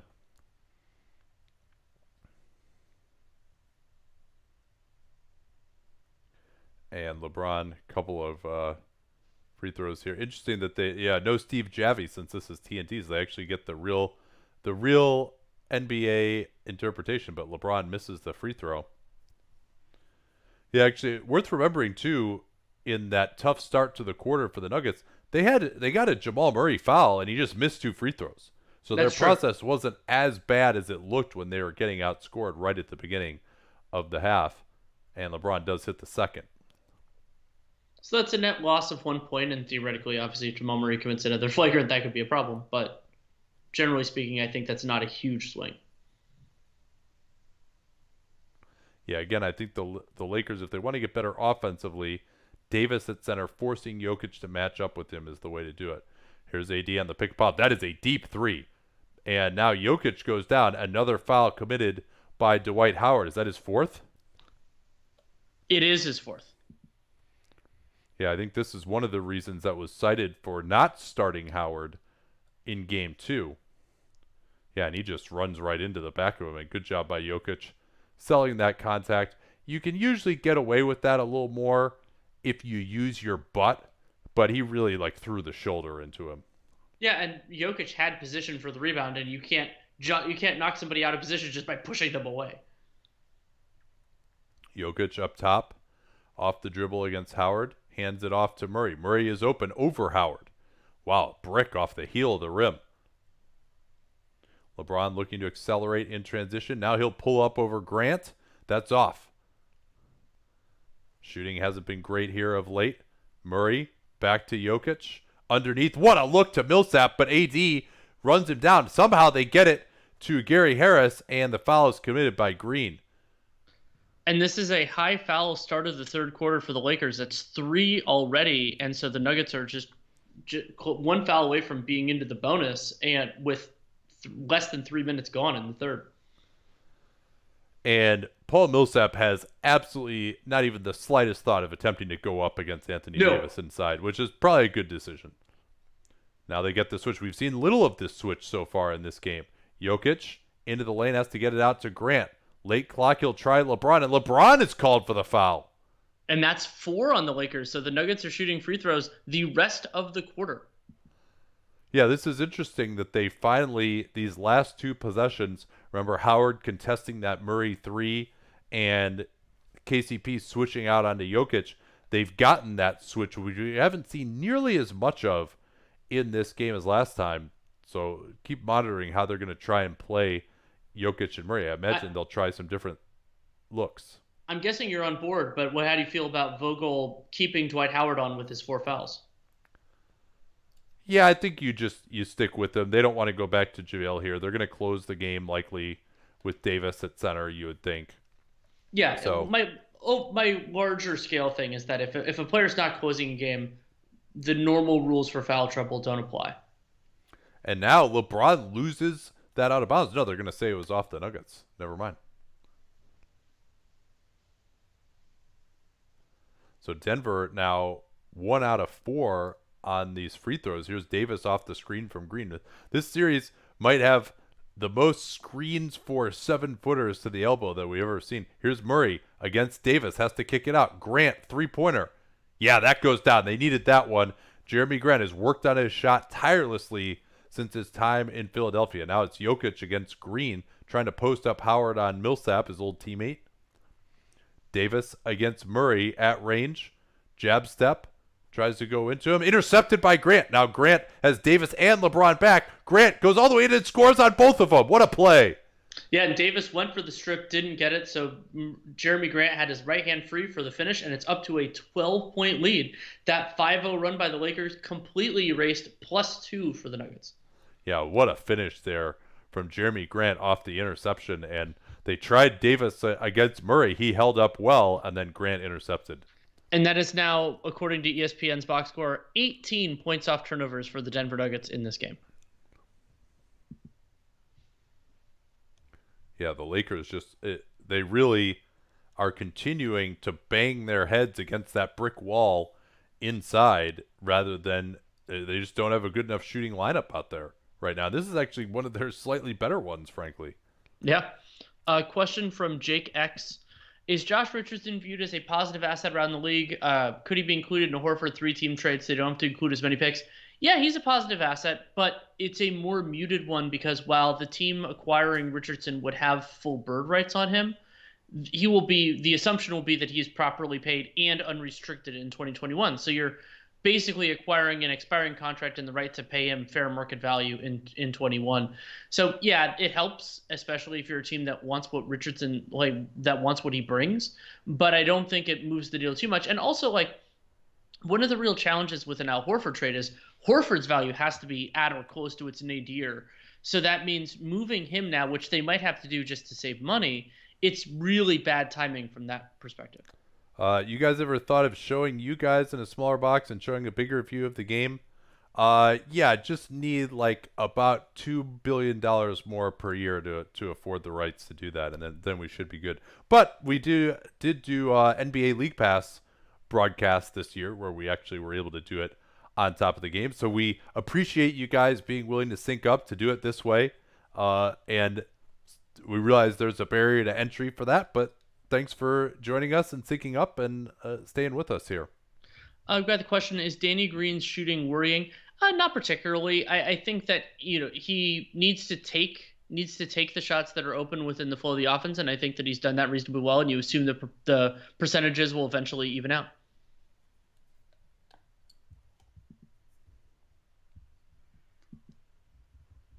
Let's see. Oh, what would be your high basketball IQ team? So a starting 5. Draymond and LeBron are probably both on there. Yeah. Chris Paul is probably my point guard. Let's see. I'm trying to think. Is Jokic I mean, Jokic is it's so interesting. It's a different kind of basketball IQ. But okay, so we have unless you have a different point guard, we have a two Yeah, slash a wing. Jokic defensively isn't quite there. I mean, if you're talking about a center with the highest basketball IQ, I mean, I'm kind of thinking more of just like, Oh, can we yeah, still count Iguodala as a two? uh, yeah, maybe, I mean, he would be on my team just considering everything that he does. yeah. I'm trying to think of who Um, the center would be. Oh, Marc Gasol is probably your center. oh, that's a good call. That's a good call. And especially because he makes so few mistakes on both ends. That's yeah. Would you say that Jokic has been the best player in this series in the playoffs? No, I would say Anthony Davis in both categories, actually. But he's Yes. certainly been up there. All right, let's see if the Lakers can respond down 12. Trying to post up LeBron here on Grant. Nuggets packing the paint as the number of cuts go through. LeBron squeezing the air out of the ball. He's going to have to create something. Goes for the tough fadeaway and hits, of course. And that's the first jump shot LeBron's made in the last two second halves. Yeah, they ran a ton of cuts through. The Nuggets covered each one of them, and then Grant let LeBron just shoot it over him. Here's Murray against Green. Rejects the screen. Oh, nice little sneaky pass through to Jokic. What a look from Jamal Murray. He's had some really great passes of his own at times in these playoffs. And Jokic hasn't taken a ton of threes in the last couple games, but that's his first make of the day. LeBron back to goal now. You can tell that's what the emphasis is here. Him posting up. Jokic coming over to try and get some help. He has to clear out of the lane. LeBron, same shot he just took. And how do you let him do that? If you're Grant, to beat you on the exact same move again, you got to make guys put the ball on the floor in that situation. It's so easy to shoot the ball when you don't have to take a dribble first. Jokic backdoor, beating Howard inside. Millsap stopped from behind by LeBron. LeBron looking to push it. Two guys tangled up behind the play. It's a 4-on-4. LeBron looking to attack. Lays it in. That's 6 points on 3 possessions for LeBron James. Yeah, he is starting to take over a little bit now to try to bring the Lakers back in this one, but they got to actually stop the Nuggets as well. Murray blowing past Howard, setting up Grant. Grant on the drive around Danny Green. Fouled. And he'll go to the free throw line. And that's another set of free throws for Jeremy Grant being aggressive, driving to the basket. I thought he was going to kick that to Jokic, who was open by something like a mile. But instead, Grant drives the basket, gets 2 free throws. Yeah, I mean, I think that was the right play because KCP was in the passing lane to Jokic instead of trying to close out to Grant. So he just drove right to the rim, and Grant is a solid finisher. Very interested to see what happens here. LeBron normally would go out in about a minute and a half. And do they stick with him here if he has it rolling? First free throw good for Grant. Usually, first off, in his career, wore number 39 because that's when he was drafted in the second round, originally by the Sixers. And then it was a trade of a first rounder that bounced around a ton, and that was actually the one that Mike Muscala lost for the OKC Thunder this year. Just quickly, Jeremy Grant is now the leading scorer in this game at 19 points. 11-point Denver lead, trying to get Davis going off some screens. LeBron not looking to take the three, switched onto by Milsap. Attacking down the lane. Stripped, and they'll have 5 to shoot. Nice play by Millsap. It looked to me like they might have hit LeBron last, but they only have 5 seconds to get something. Nope, that was Millsap. Good call. They get it into LeBron. Are they gonna let him shoot that same shot again? That time he missed it. A little more pressure. Murray in transition. Blows by Green. Great help from KCP, though. A guard stopping him. Now Jokic cutting off LeBron nicely in transition. Has to stay there. LeBron's going to want to get back. Grant switching out on him nicely. Danny Green gets his man in the air. He'll drive. Kicks it out. Bad pass, though, and they'll reset. And they're going to get a 3-second call, I think, on Howard here. And that can happen sometimes when a team doesn't get the action they wanted. The big man thinks they're getting the ball, or doesn't have to do anything, freezes a second, get a 3-second call. I just counted. That was a 6-second call, actually, on Dwight Howard. Murray. And it's no call on that Attempted charge by KCP. That leads to an open three from Harris. Big swing there. KCP just tried to flop and draw the call. This isn't the refereeing crew to do that against, and they're down 14 now. Davis. Milsap with another great hands play. Davis throws it out. They still got time here with LeBron. Davis off the screen. Murray too slow to recognize it, but Davis can't hit. And KCP, who's made some great hustle plays in this quarter, really keeping the Lakers in it along with LeBron. Two-man game again here. Murray and Jokic. Rescreen. Murray engages Howard. What happened there? Not good. And, man, they have dodged some bullets. And then Howard justifiably loses the ball out of bounds. And, yeah, that was a terrible play by Dwight because the guy guarding Davis, Murray. He rebound stole from his own teammate with no Nuggets around. Yeah, Dwight, those fart jokes aren't as funny now. He's losing the ball out of bounds. So LeBron sits down.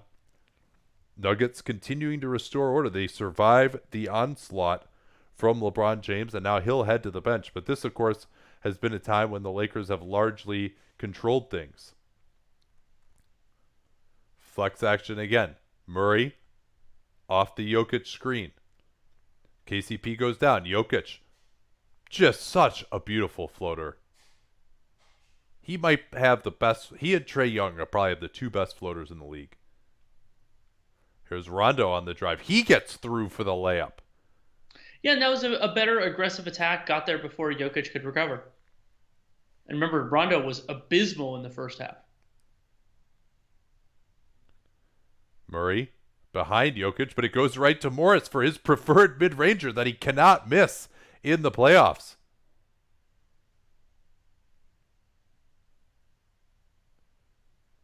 A lot of Rondo pick and roll when he's been in the game. They go way under on him. Now it's Davis. Nice job by Milsap staying with him. Davis tried to draw the foul in speculative fashion. Yeah, that's a well-contested jump shot. Here's Murray. He's had so much energy, and he's run into by Green on the reach, and he'll get 2 free throws, and surely he can't miss them both this time. Does that count as a jinx? I guess it does. And that's Danny Green's 4th foul significantly as well. Don't worry. Not enough people are watching. Well, we'll find out now, won't we?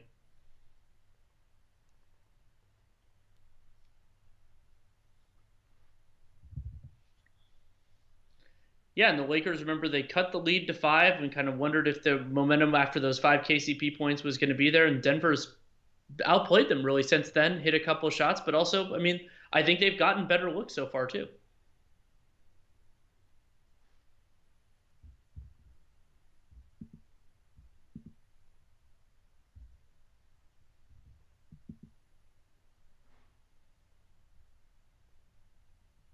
Getting some solid bots in here on Periscope.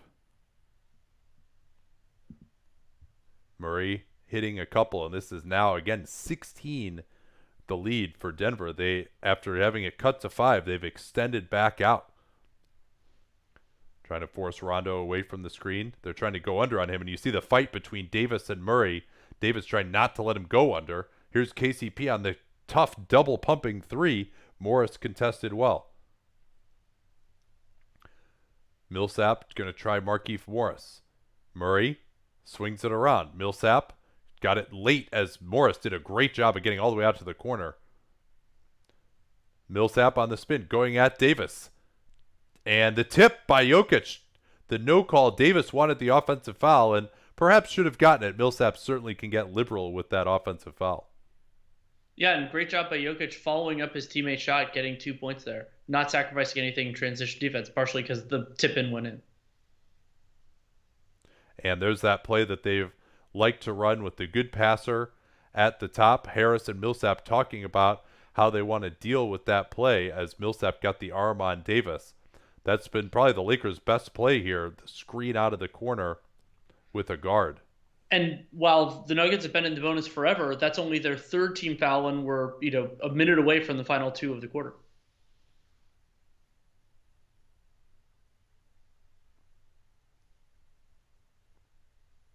And we're only 3 minutes away from the plus-minus king returning.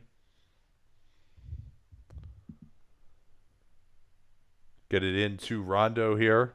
They're going to try and screen away for Kuzma. No, they don't do that. Instead, they're running the same play, and another foul called on the Nuggets. Whoever is guarding or being guarded by Monte Morris, and I mean, this isn't that hard to me. Just let him throw the ball to Caruso in the corner. Same play again. It doesn't work, and they go pick and roll instead. Morris trying against Jokic down the lane. Tried to leave it for Davis and did so. Nice pass there as Jokic, instead of moving his feet, went for the Matador steal from behind.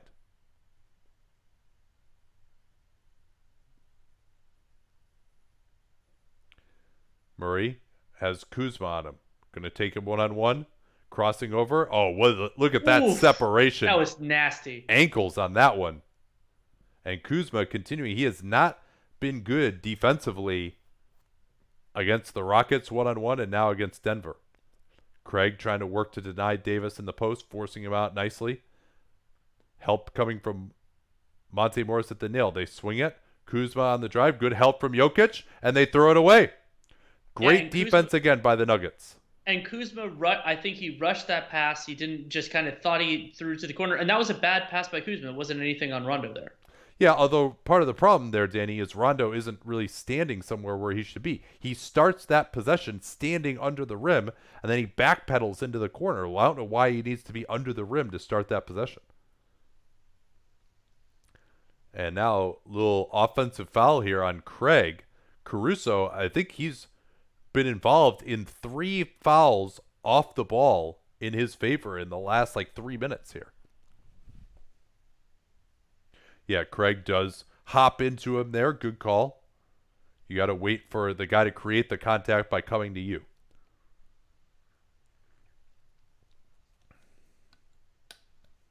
Davis against Grant with Jokic out of the game. This is interesting. No Plumlee, and Grant takes the charge on Davis. This is really interesting, Danny. They're going with Grant at center. No Milsap, no Plumlee, and no Jokic. So Grant is guarding AD as the center, and he draws the charge on him there. Yes, Lakers, exceedingly small on it, but also a fair amount of shooting on the floor for Denver as well. Yeah, they're having Porter set the screen. He gets the pop, gets it back to Murray. Murray on the blow-by against Morris. Into the lane. Tough fader. Goes down. Jamal Murray. 20-point margin. Yeah, we could be close to done here if the Nuggets keep increasing the lead. Very switching heavy group. This is a really interesting gambit by Malone. I like going this way with this unit. Here's Davis. That time they miscommunicate and leave him wide open for the pick and pop too. But that's not the type of shot that's going to get you back from 20 points down on a steady diet.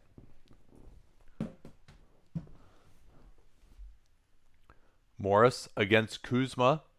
Screen coming from Grant. Now they want to have Grant go one-on-one against Kuzma. This is interesting. Back to goal. Goes for the tough fadeaway over him. Misses. Craig can't keep it alive. Lakers trying to cut into this here on the 2-for-1. Rondo on the drive. Going right at Morris. And it'll count! Rondo much more aggressive ever since they called that timeout after they were over-rotating to him. It really seems like he has known exactly what they're trying to do, which is make him score at the rim, and he's taking those opportunities well. Yeah, and that's a significant swing. Grant tries to ISO ball, doesn't get anything, and then in transition, Rondo gets the end one. So you could argue that's a 5-point swing, though Denver, their points per possession there wasn't 2. Yeah, LeBron is back in, as Denver might have a chance at the 2-for-1 here. We'll see, as Rondo not even close on that free throw. Very poor, legendarily poor free throw shooter. Murray not really looking to push it that hard. Let's see if he can get the shot here. Davis switches onto him. Here's Grant on the drive. Uh-oh! I thought he might dunk that on people. Instead, he goes for the layup.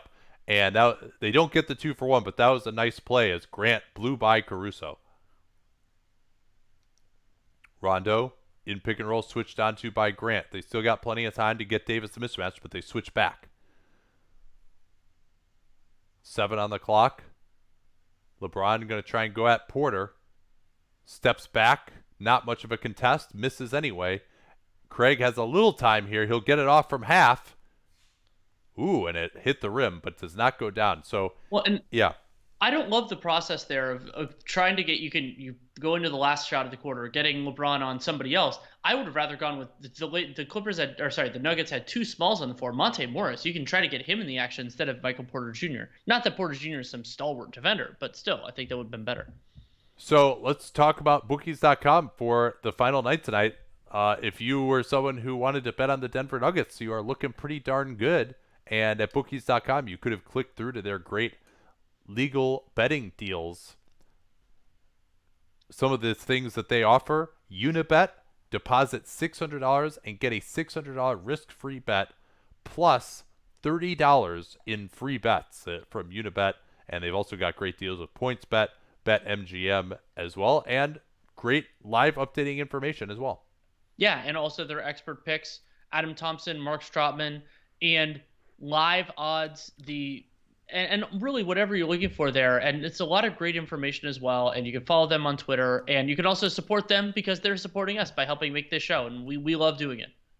All right, let's support our listeners with some questions here. Oh, that's so somebody asked, and that's true. Anthony Davis has 0 rebounds in this game. Yeah, that's not great when the other team has like 40% offensive rebounds. That doesn't look too good, and he's not like a great box out artist either. Now, he's been out in the perimeter a fair amount as well, but yeah, I agree. It's not great. This is kind of ties in with something we talked about a little bit earlier from Hulet G. What does Jeremy Grant get in free agency? He's matching something in the Marcus Smart range. So yeah, like 12 to 14 million a year, I think is totally reasonable. There aren't that many teams that can offer it, but if Grant opts out, he does have some leverage on the Nuggets just because it would be very hard for them to replace him. And I think Grant, like, to me, it looks like their front court of the future is Grant, Porter Jr., and Jokic. So I think that is, yeah, that's about a reasonable thing. I think Grant would probably look for a 4-year deal, but sure, that's reasonable.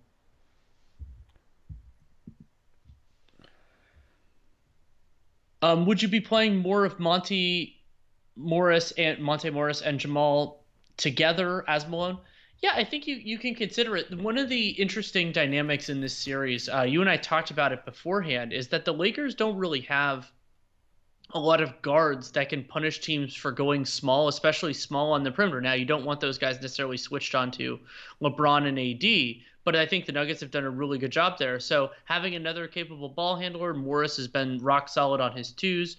I think that's a totally reasonable thing. You don't want to overdo it, but yeah, especially when Jamal's not sitting very much, I think Morris is one of their better players. Yeah, it's tough when you're going to have both those guys out there and LeBron on the floor if he wants to try and take advantage of smaller players.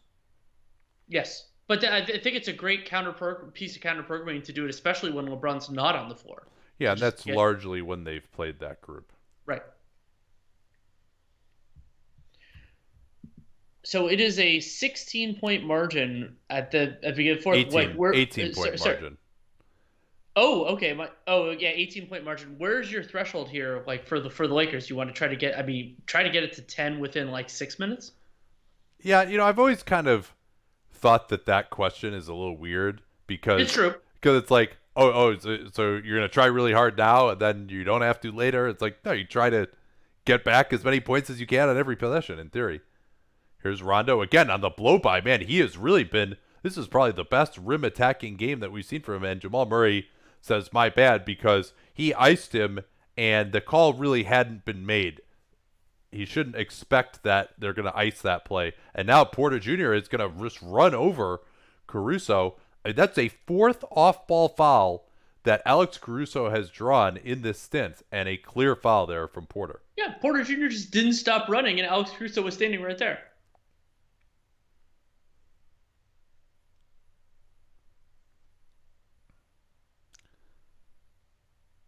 Similar two-man action from LeBron and Rondo again. They'll switch this. Now James wants to post up against Murray.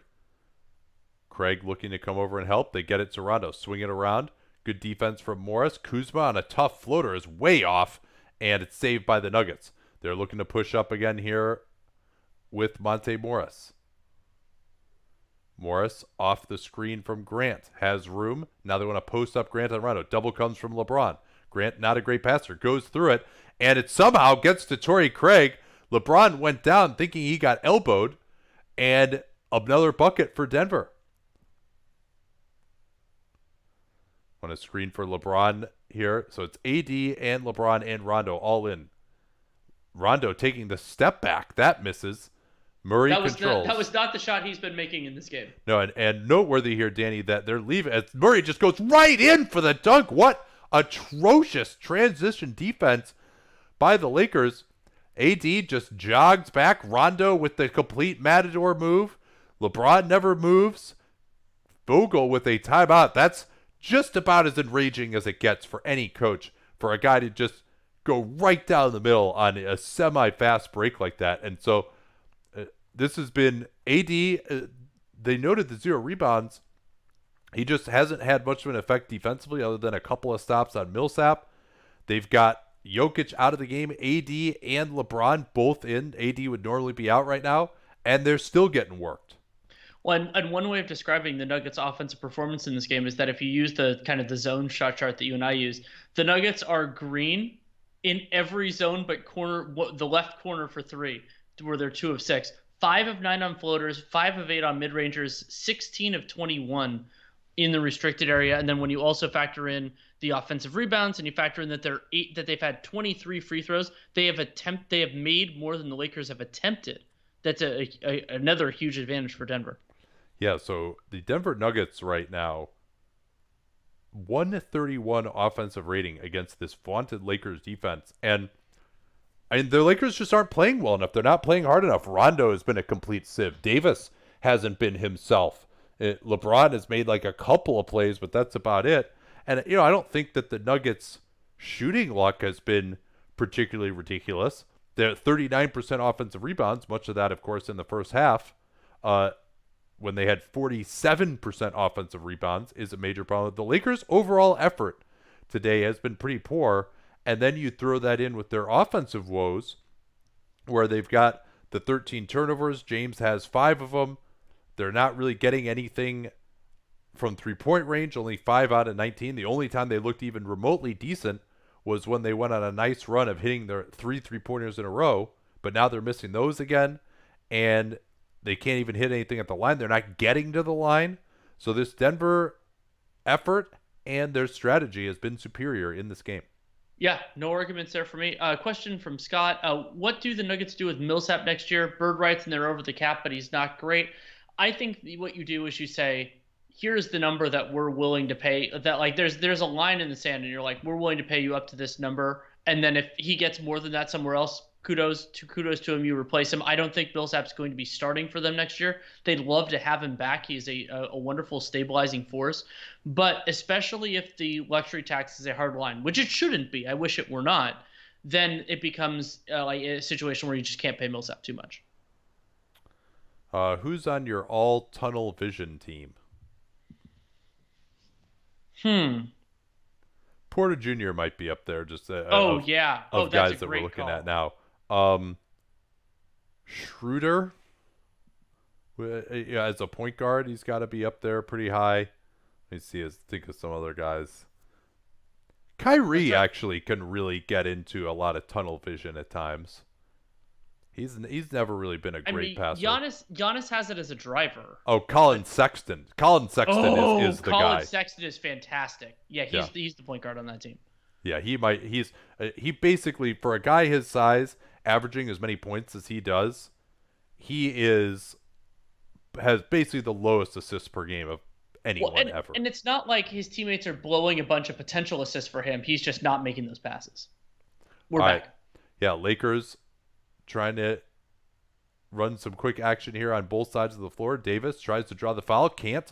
Oh, no, he does get it. I did not see that contact at all.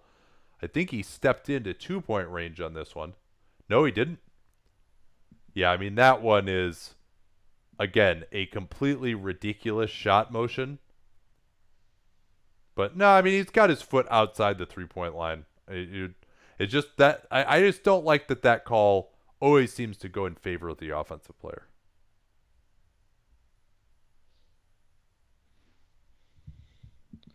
And so AD's shot chart so far, he has, I think these are his eighth and ninth free throws of the game. 2 of 2 only in the restricted area. Then he's taken 3 from floater range, 6 mid rangers, which he made 2 of, and then he's missed all 3 of his 3-pointers, though he got fouled taking one right there. Yeah, this that a potentially key. We always say when there's a big comeback, 3 shot fouls and turnovers are the biggest things that can cause that. But Well, certainly a and keep long an way to eye go. keep an eye on how quickly the Lakers get into the bonus, because then they could get points without the clock moving. I believe that's 2 fouls on Denver so far.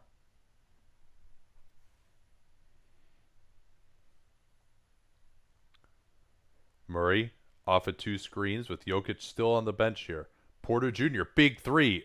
Ooh, just misses. He is not shy on those.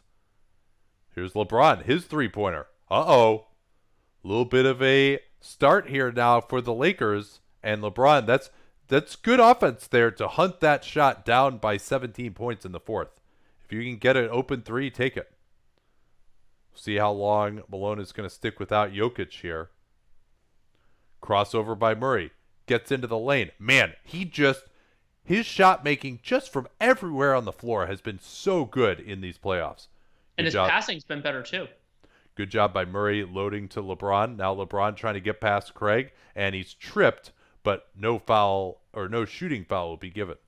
And notable, we talked about at the end of the third, Jokic was out and there was no Plumlee. Plumlee's still not in. I mean, the core strength that takes from Jamal Murray off his right foot to stop like that and still square up and hit, it's just remarkable.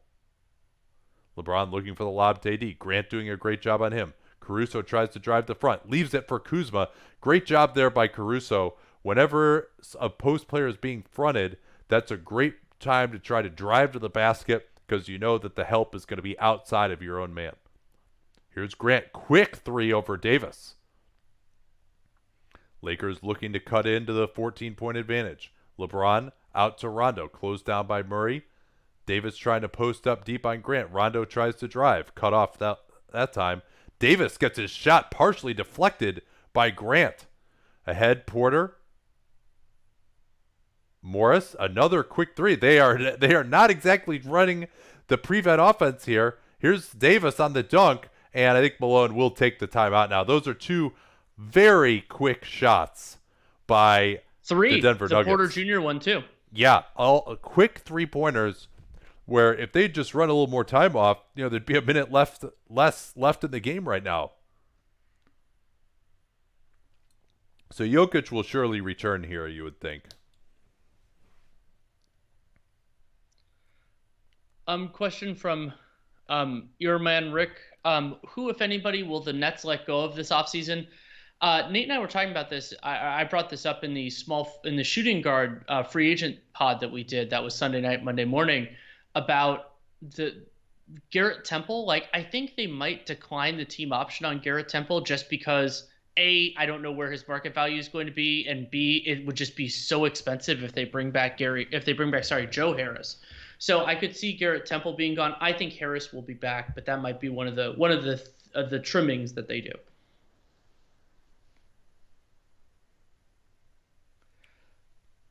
Thoughts on Svi Mikhailiuk and Len? I'm assuming Alex Len. I still really like Svi. I think he showed a little bit more with the ball in his hands this past year on the Pistons. Probably best as a guard coming off the bench, but I still think there's a place for him in the league. I've never been the biggest Alex Len fan. It's actually one of the disagreements that he and I have had. Not that you're like super duper high on him, but you're higher on him than I am. I just think of him as a backup center, a limited backup center, and nothing more. Yeah, I don't know. What did I say about him? Well, I think it was like you were more okay with the last contract he signed than I was. Whereas I was like apoplectic. Oh yeah, I mean he got what, like $4 million? Something like that. Yeah. I just don't like giving multiple years to a big man who I'm not sure is like clear cut above average backup.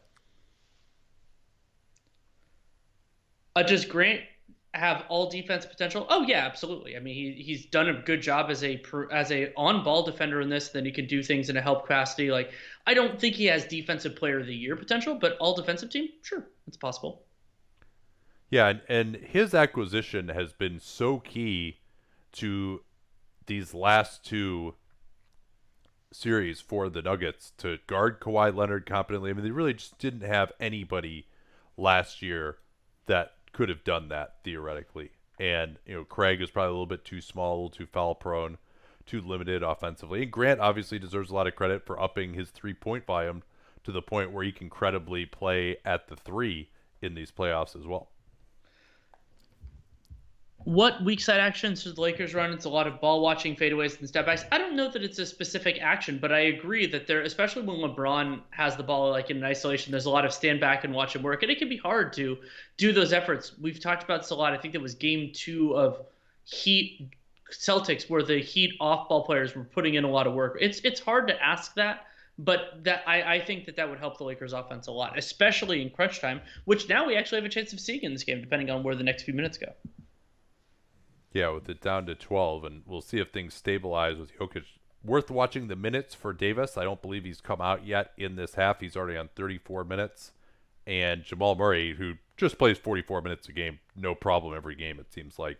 So he's on 35 minutes. Davis is on 34, but Davis hasn't been playing quite that many minutes so far in these playoffs.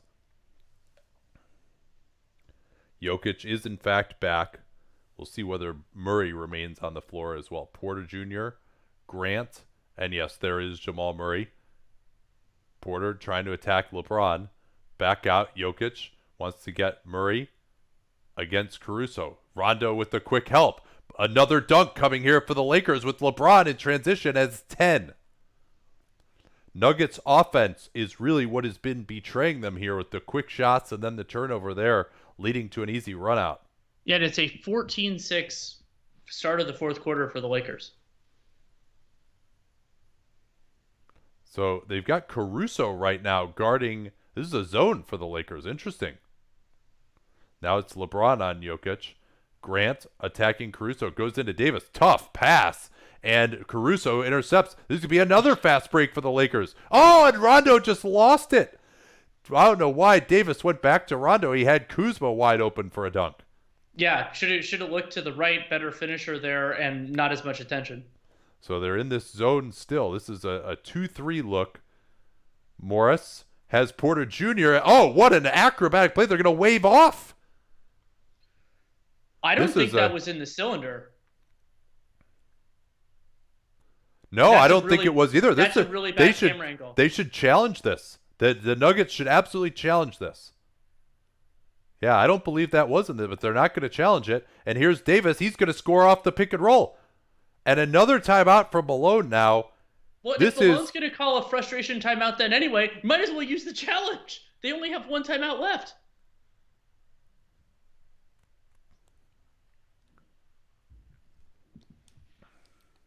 Yeah, We've talked before about Michael Malone. He is not shy about using his timeouts. And so if the TNT broadcast is correct, and there's a distinct possibility that it isn't, that would be Denver's second to last timeout left in the entire game.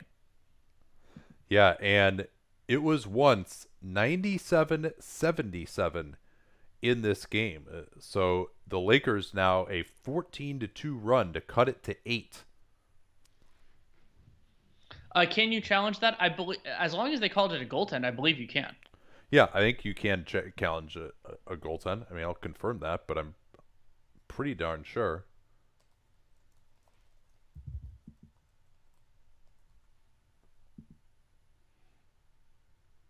Let's see. Yeah, out of bounds and goaltending basket interference during the first 46 minutes of the game. Yeah. And the first 3 minutes of overtime. Is it the CBA that imposed contract perks based on individual awards, or is that player-team negotiation? That is player-team negotiation. Now, you can't go over certain thresholds. Like, you can't do an incentive that puts you over your maximum. But, yeah, that is subject to individual negotiation.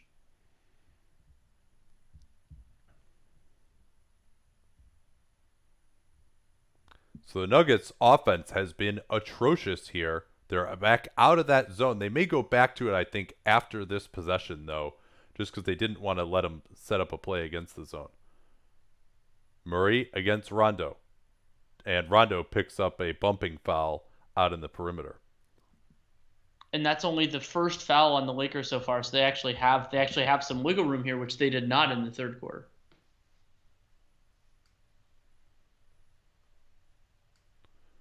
14 for the Nuggets here, and they're back in the 2-3 now. Caruso just kind of hanging out, and Rondo takes it away now from Murray. This would be another fast break dunk. Two awful turnovers by Jamal Murray against Rondo, although Rondo probably fouled him on that one, frankly. Yeah, there was a hold there. So it's down to 6. Back to the 2-3. Porter really is going to be a big guy here on the wing. He tries to cut through. Grant. Jokic at range. He throws it away. That wasn't even close. There wasn't even a nugget there. This is a stunning collapse by the Nuggets offense. Here's Kuzma on the drive. Swings it around. Caruso. James on the cut. Right down the lane. Another layup is given up. No one reacts to LeBron. And Mike Malone, they do only have one timeout. He doesn't have a timeout left to call. I mean, I think they need to go back to Paul Millsap here over Porter. They just don't have any stability offensively. They need veterans who know how to play against this. But Porter is their best shooter on the wing. He's not getting open, though. Jokic against Davis. It's taken away by Rondo again. Another steal. Kuzma. His layup misses. And I think they're going to get a foul here in favor of Jokic and the loose ball.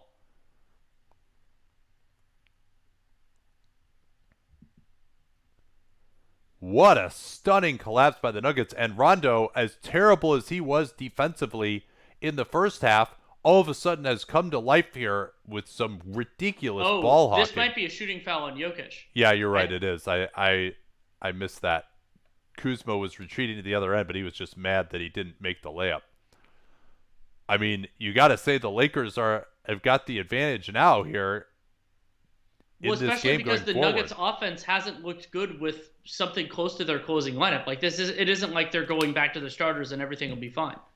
Yeah, and Murray, he looks exhausted right now. Kuzma misses that one. Jokic, this zone has taken Jokic out of it completely. Rondo again bothering Murray, making him be very defensive.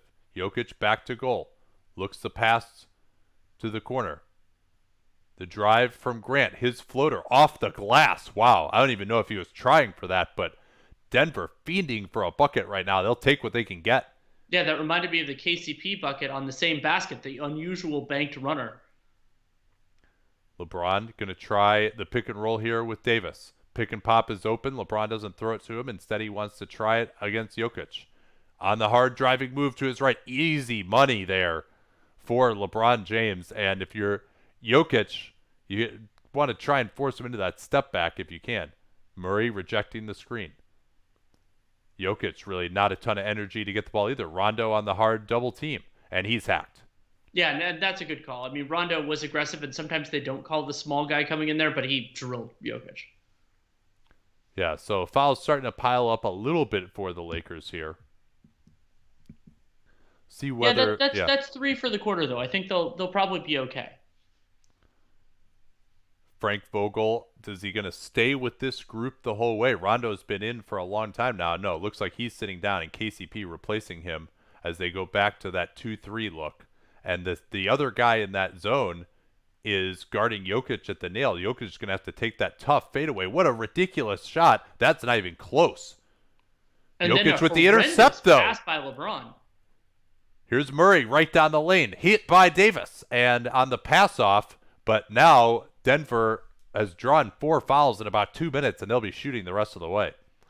But this is a genius stroke here by the Lakers to take away completely the two-man game between Murray and Jokic. And kind of what they're doing is they're just having those two guards at the top almost just guard those two guys individually and then switch on them rather than kind of staying in the zone the way they normally would. Grant is open. Here's Milsap. Stopped by LeBron, and he recovers it. Ahead to Kuzma. Harris gets a hand on it. Back to Rondo, who's back in the game. KCP, his three-pointer is open. Oh, man, that could have tied the game. Yeah, good box out by Jokic.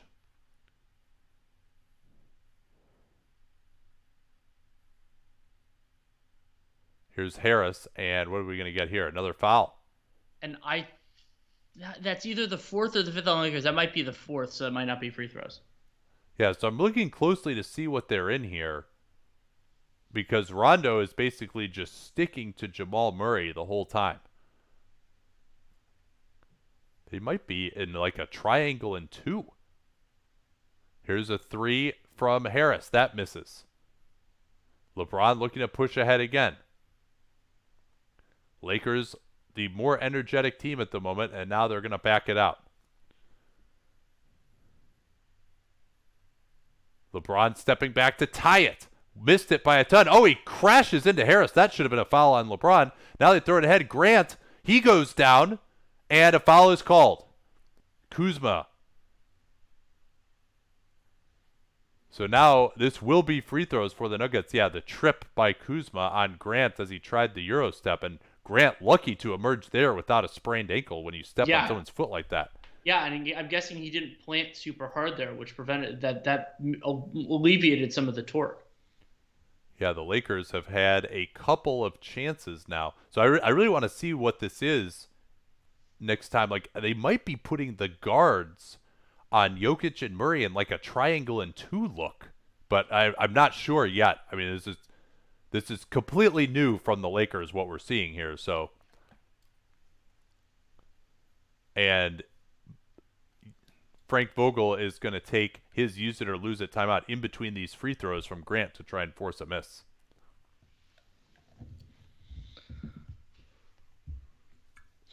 So as we go in here to the end, the Nuggets have got to find a way to get Nikola Jokic involved more offensively in the areas where he's used to getting the ball, because what they're doing is that he's catching the ball at the foul line, but he's got a little guard on him, but then you've got these guys in the zone waiting at the rim as well. So they got to find a different way to attack this, and maybe that involves, I think, maybe something screening for Jokic off the ball to bring him into the post might be what they should try to look for, either screening someone in the zone, or if it is indeed a triangle and 2, screening that guy off of him.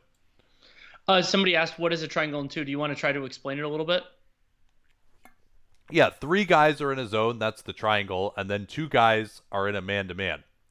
So and again, I'm not sure if that's what they're in yet, but it's a really interesting concept because normally you would have a larger guy on Jokic. But it's really, much like in the Miami Heat 2-3, it's really empowered these guys at the top to have a ton of pressure and gamble, and they've gotten all of these fast breaks. I mean, the Lakers' half-court offense still is not that amazing looking right now. Agreed. Yeah, and the points off turnovers now for the full game are close to even. Remember how big of an advantage that was for the Nuggets early. Grant with the second free throw, and he makes it. So the timeout is for naught. Lakers going with 3 guards, Davis and LeBron here. Going to screen it for LeBron on the near side. Pick and roll with Davis. They'll just switch this. Davis, pretty good position on Grant. Help coming over from Jokic into the strong side. A little fake double from Jokic. Davis along the baseline. This is Rondo. Tough floater over Jokic. Oh, and he's going to get bailed out. Not a good foul there by Jokic. That is, I mean, does Jokic even really jump forward too much here? Oh, that's a terrible bad call. That is a really bad call. But Rondo, always an adventure for him at the foul line, but he makes that one. Yeah, I mean, Jokic just jumps straight up and down, and Rondo crashes into him. I know Jokic turned his body a little bit, but that's a really bad call. And worth noting, this is 3 guards for the Lakers, and I don't think Danny Green is one of them because it's Caruso, KCP, and Rondo. Yeah, pretty small group here as Rondo misses the second free throw. Denver clinging to a 4-point lead. And again, this is a way to take away Jokic getting involved off the dribble here. Here's Murray, tough floater. Ooh, just misses. He's been so good with those. I didn't get a chance to see exactly, again, what this Laker defense was on that possession. LeBron attacking Milsap into the lane. Tough fadeaway to his right. Nice job. What a box out from Jokic. He contested LeBron, and he got back for the rebound. Now they're in the man-to-man, switching it here. They want Jokic at the nail. Jokic going to back down on Rondo. Can't get anything. He wants it back. 5 on the clock. They got a double here, right?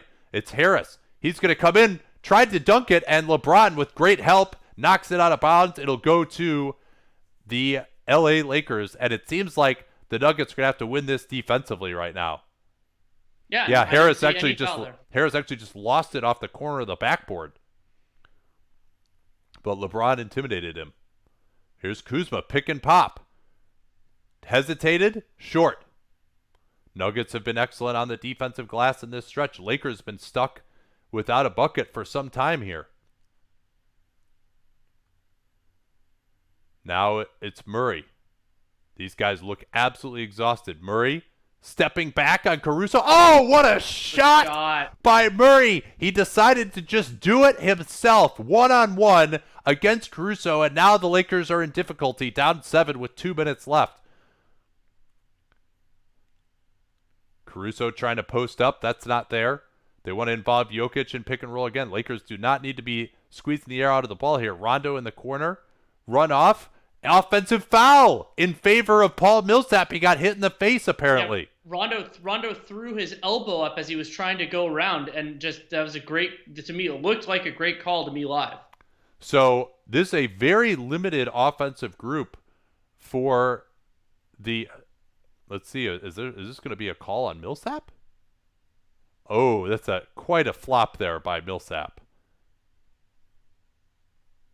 It's a flop, but that was unnecessary contact. When the legs just like spontaneously bend like that, I watch his legs here. Oh. Well, doing it against Rondo, So, what is everyone complaining about? That it's not being reviewed? It doesn't need to be reviewed. No, it wasn't. But back to the Lakers. With Rondo and Caruso on the floor, they do not have a lot of spacing with this group. Now Murray gets Caruso switched on him again. He wants to go at him. Has to throw it underneath to Millsap. He goes up too slowly. Murray has to create. Oh, what a pass! What a pass! So good. And the Nuggets look like they're going to hold on, improbably. LeBron trying to go quickly here. Looks off Rondo. They don't have the three-point shooting, it seems like, to come back right now. Caruso, not what a left-handed pass that was, but it's Rondo has to take the three, and that's not his specialty. And we're done here. Looks like we are. We'll see if they can avoid any turnovers. The Nuggets, never say die. It looked like the Lakers were going to come all the way back, and they had 2 threes that could have tied it. Neither went, and they couldn't score after that. Murray, way out. Oh, baby. Good night. What a shot. Jamal Murray, 28 points, 10 of 17 from the field, 4 of 8 from 3, 4 of 7 from the line, 12 assists, 8 rebounds, and only 4 turnovers, plus 12 in 43 minutes. This has been, that three-pointer that he hit to push it to 7, that was the biggest shot of the game, easily. You felt like the Lakers were going to come back at that point. And then the other thing is, once again, the Lakers' crunch time offense totally failing them here. The only points they've gotten, I think, was the Rondo 1 free throw on that terrible call. They've been... Yeah, you go back here. Well, for the full game, the Lakers' half-court offensive rating is a 90. And LeBron James made a layup to make it 101-98 with 5:26 left.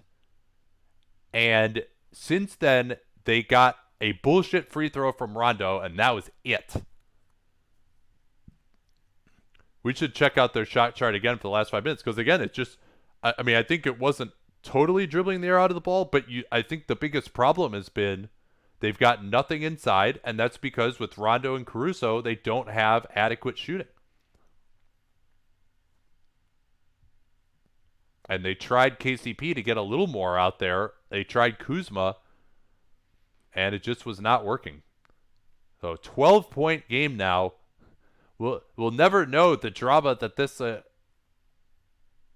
was in this game as you look at the box score. Here's Kuzma. Oh, a bad foul from Jokic. And yes, he did commit it. He jumped into him, tried to put his hands away, but when you turn your body into him, you're going to get that call.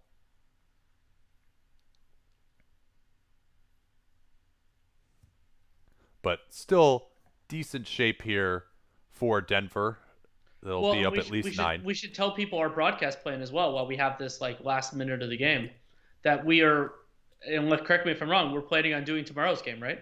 Indeed. Yeah, tomorrow's pivotal game 4 in the Boston-Miami series here for the NBA cast. Caruso committing the foul in the backcourt on Harris, who's a solid free throw shooter. And then on Dunked on Prime tonight, we will talk about this game, of course, and we'll also presumably spend some extended time on Billy Donovan getting hired by the Chicago Bulls. I think we have some other news to catch up on. So we have lots to talk about. So we do.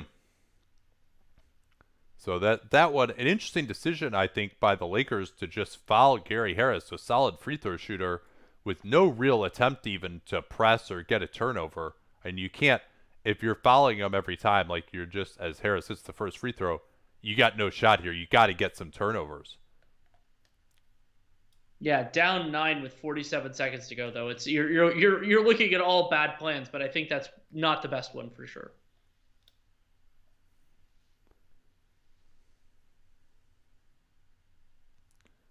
Harris gets that, but yeah, well, I'll have to take a little closer look at exactly what the Lakers were doing defensively at the end that so flummoxed them. Here's LeBron just going to go right in, lay it in. Nuggets will live with that, a 2-pointer. And then Rondo committing another foul on Grant. Again, I thought they were in decent shape there to maybe force a turnover, but Rondo gives it up. What a weird game it was for Rajon Rondo, Danny. Yeah.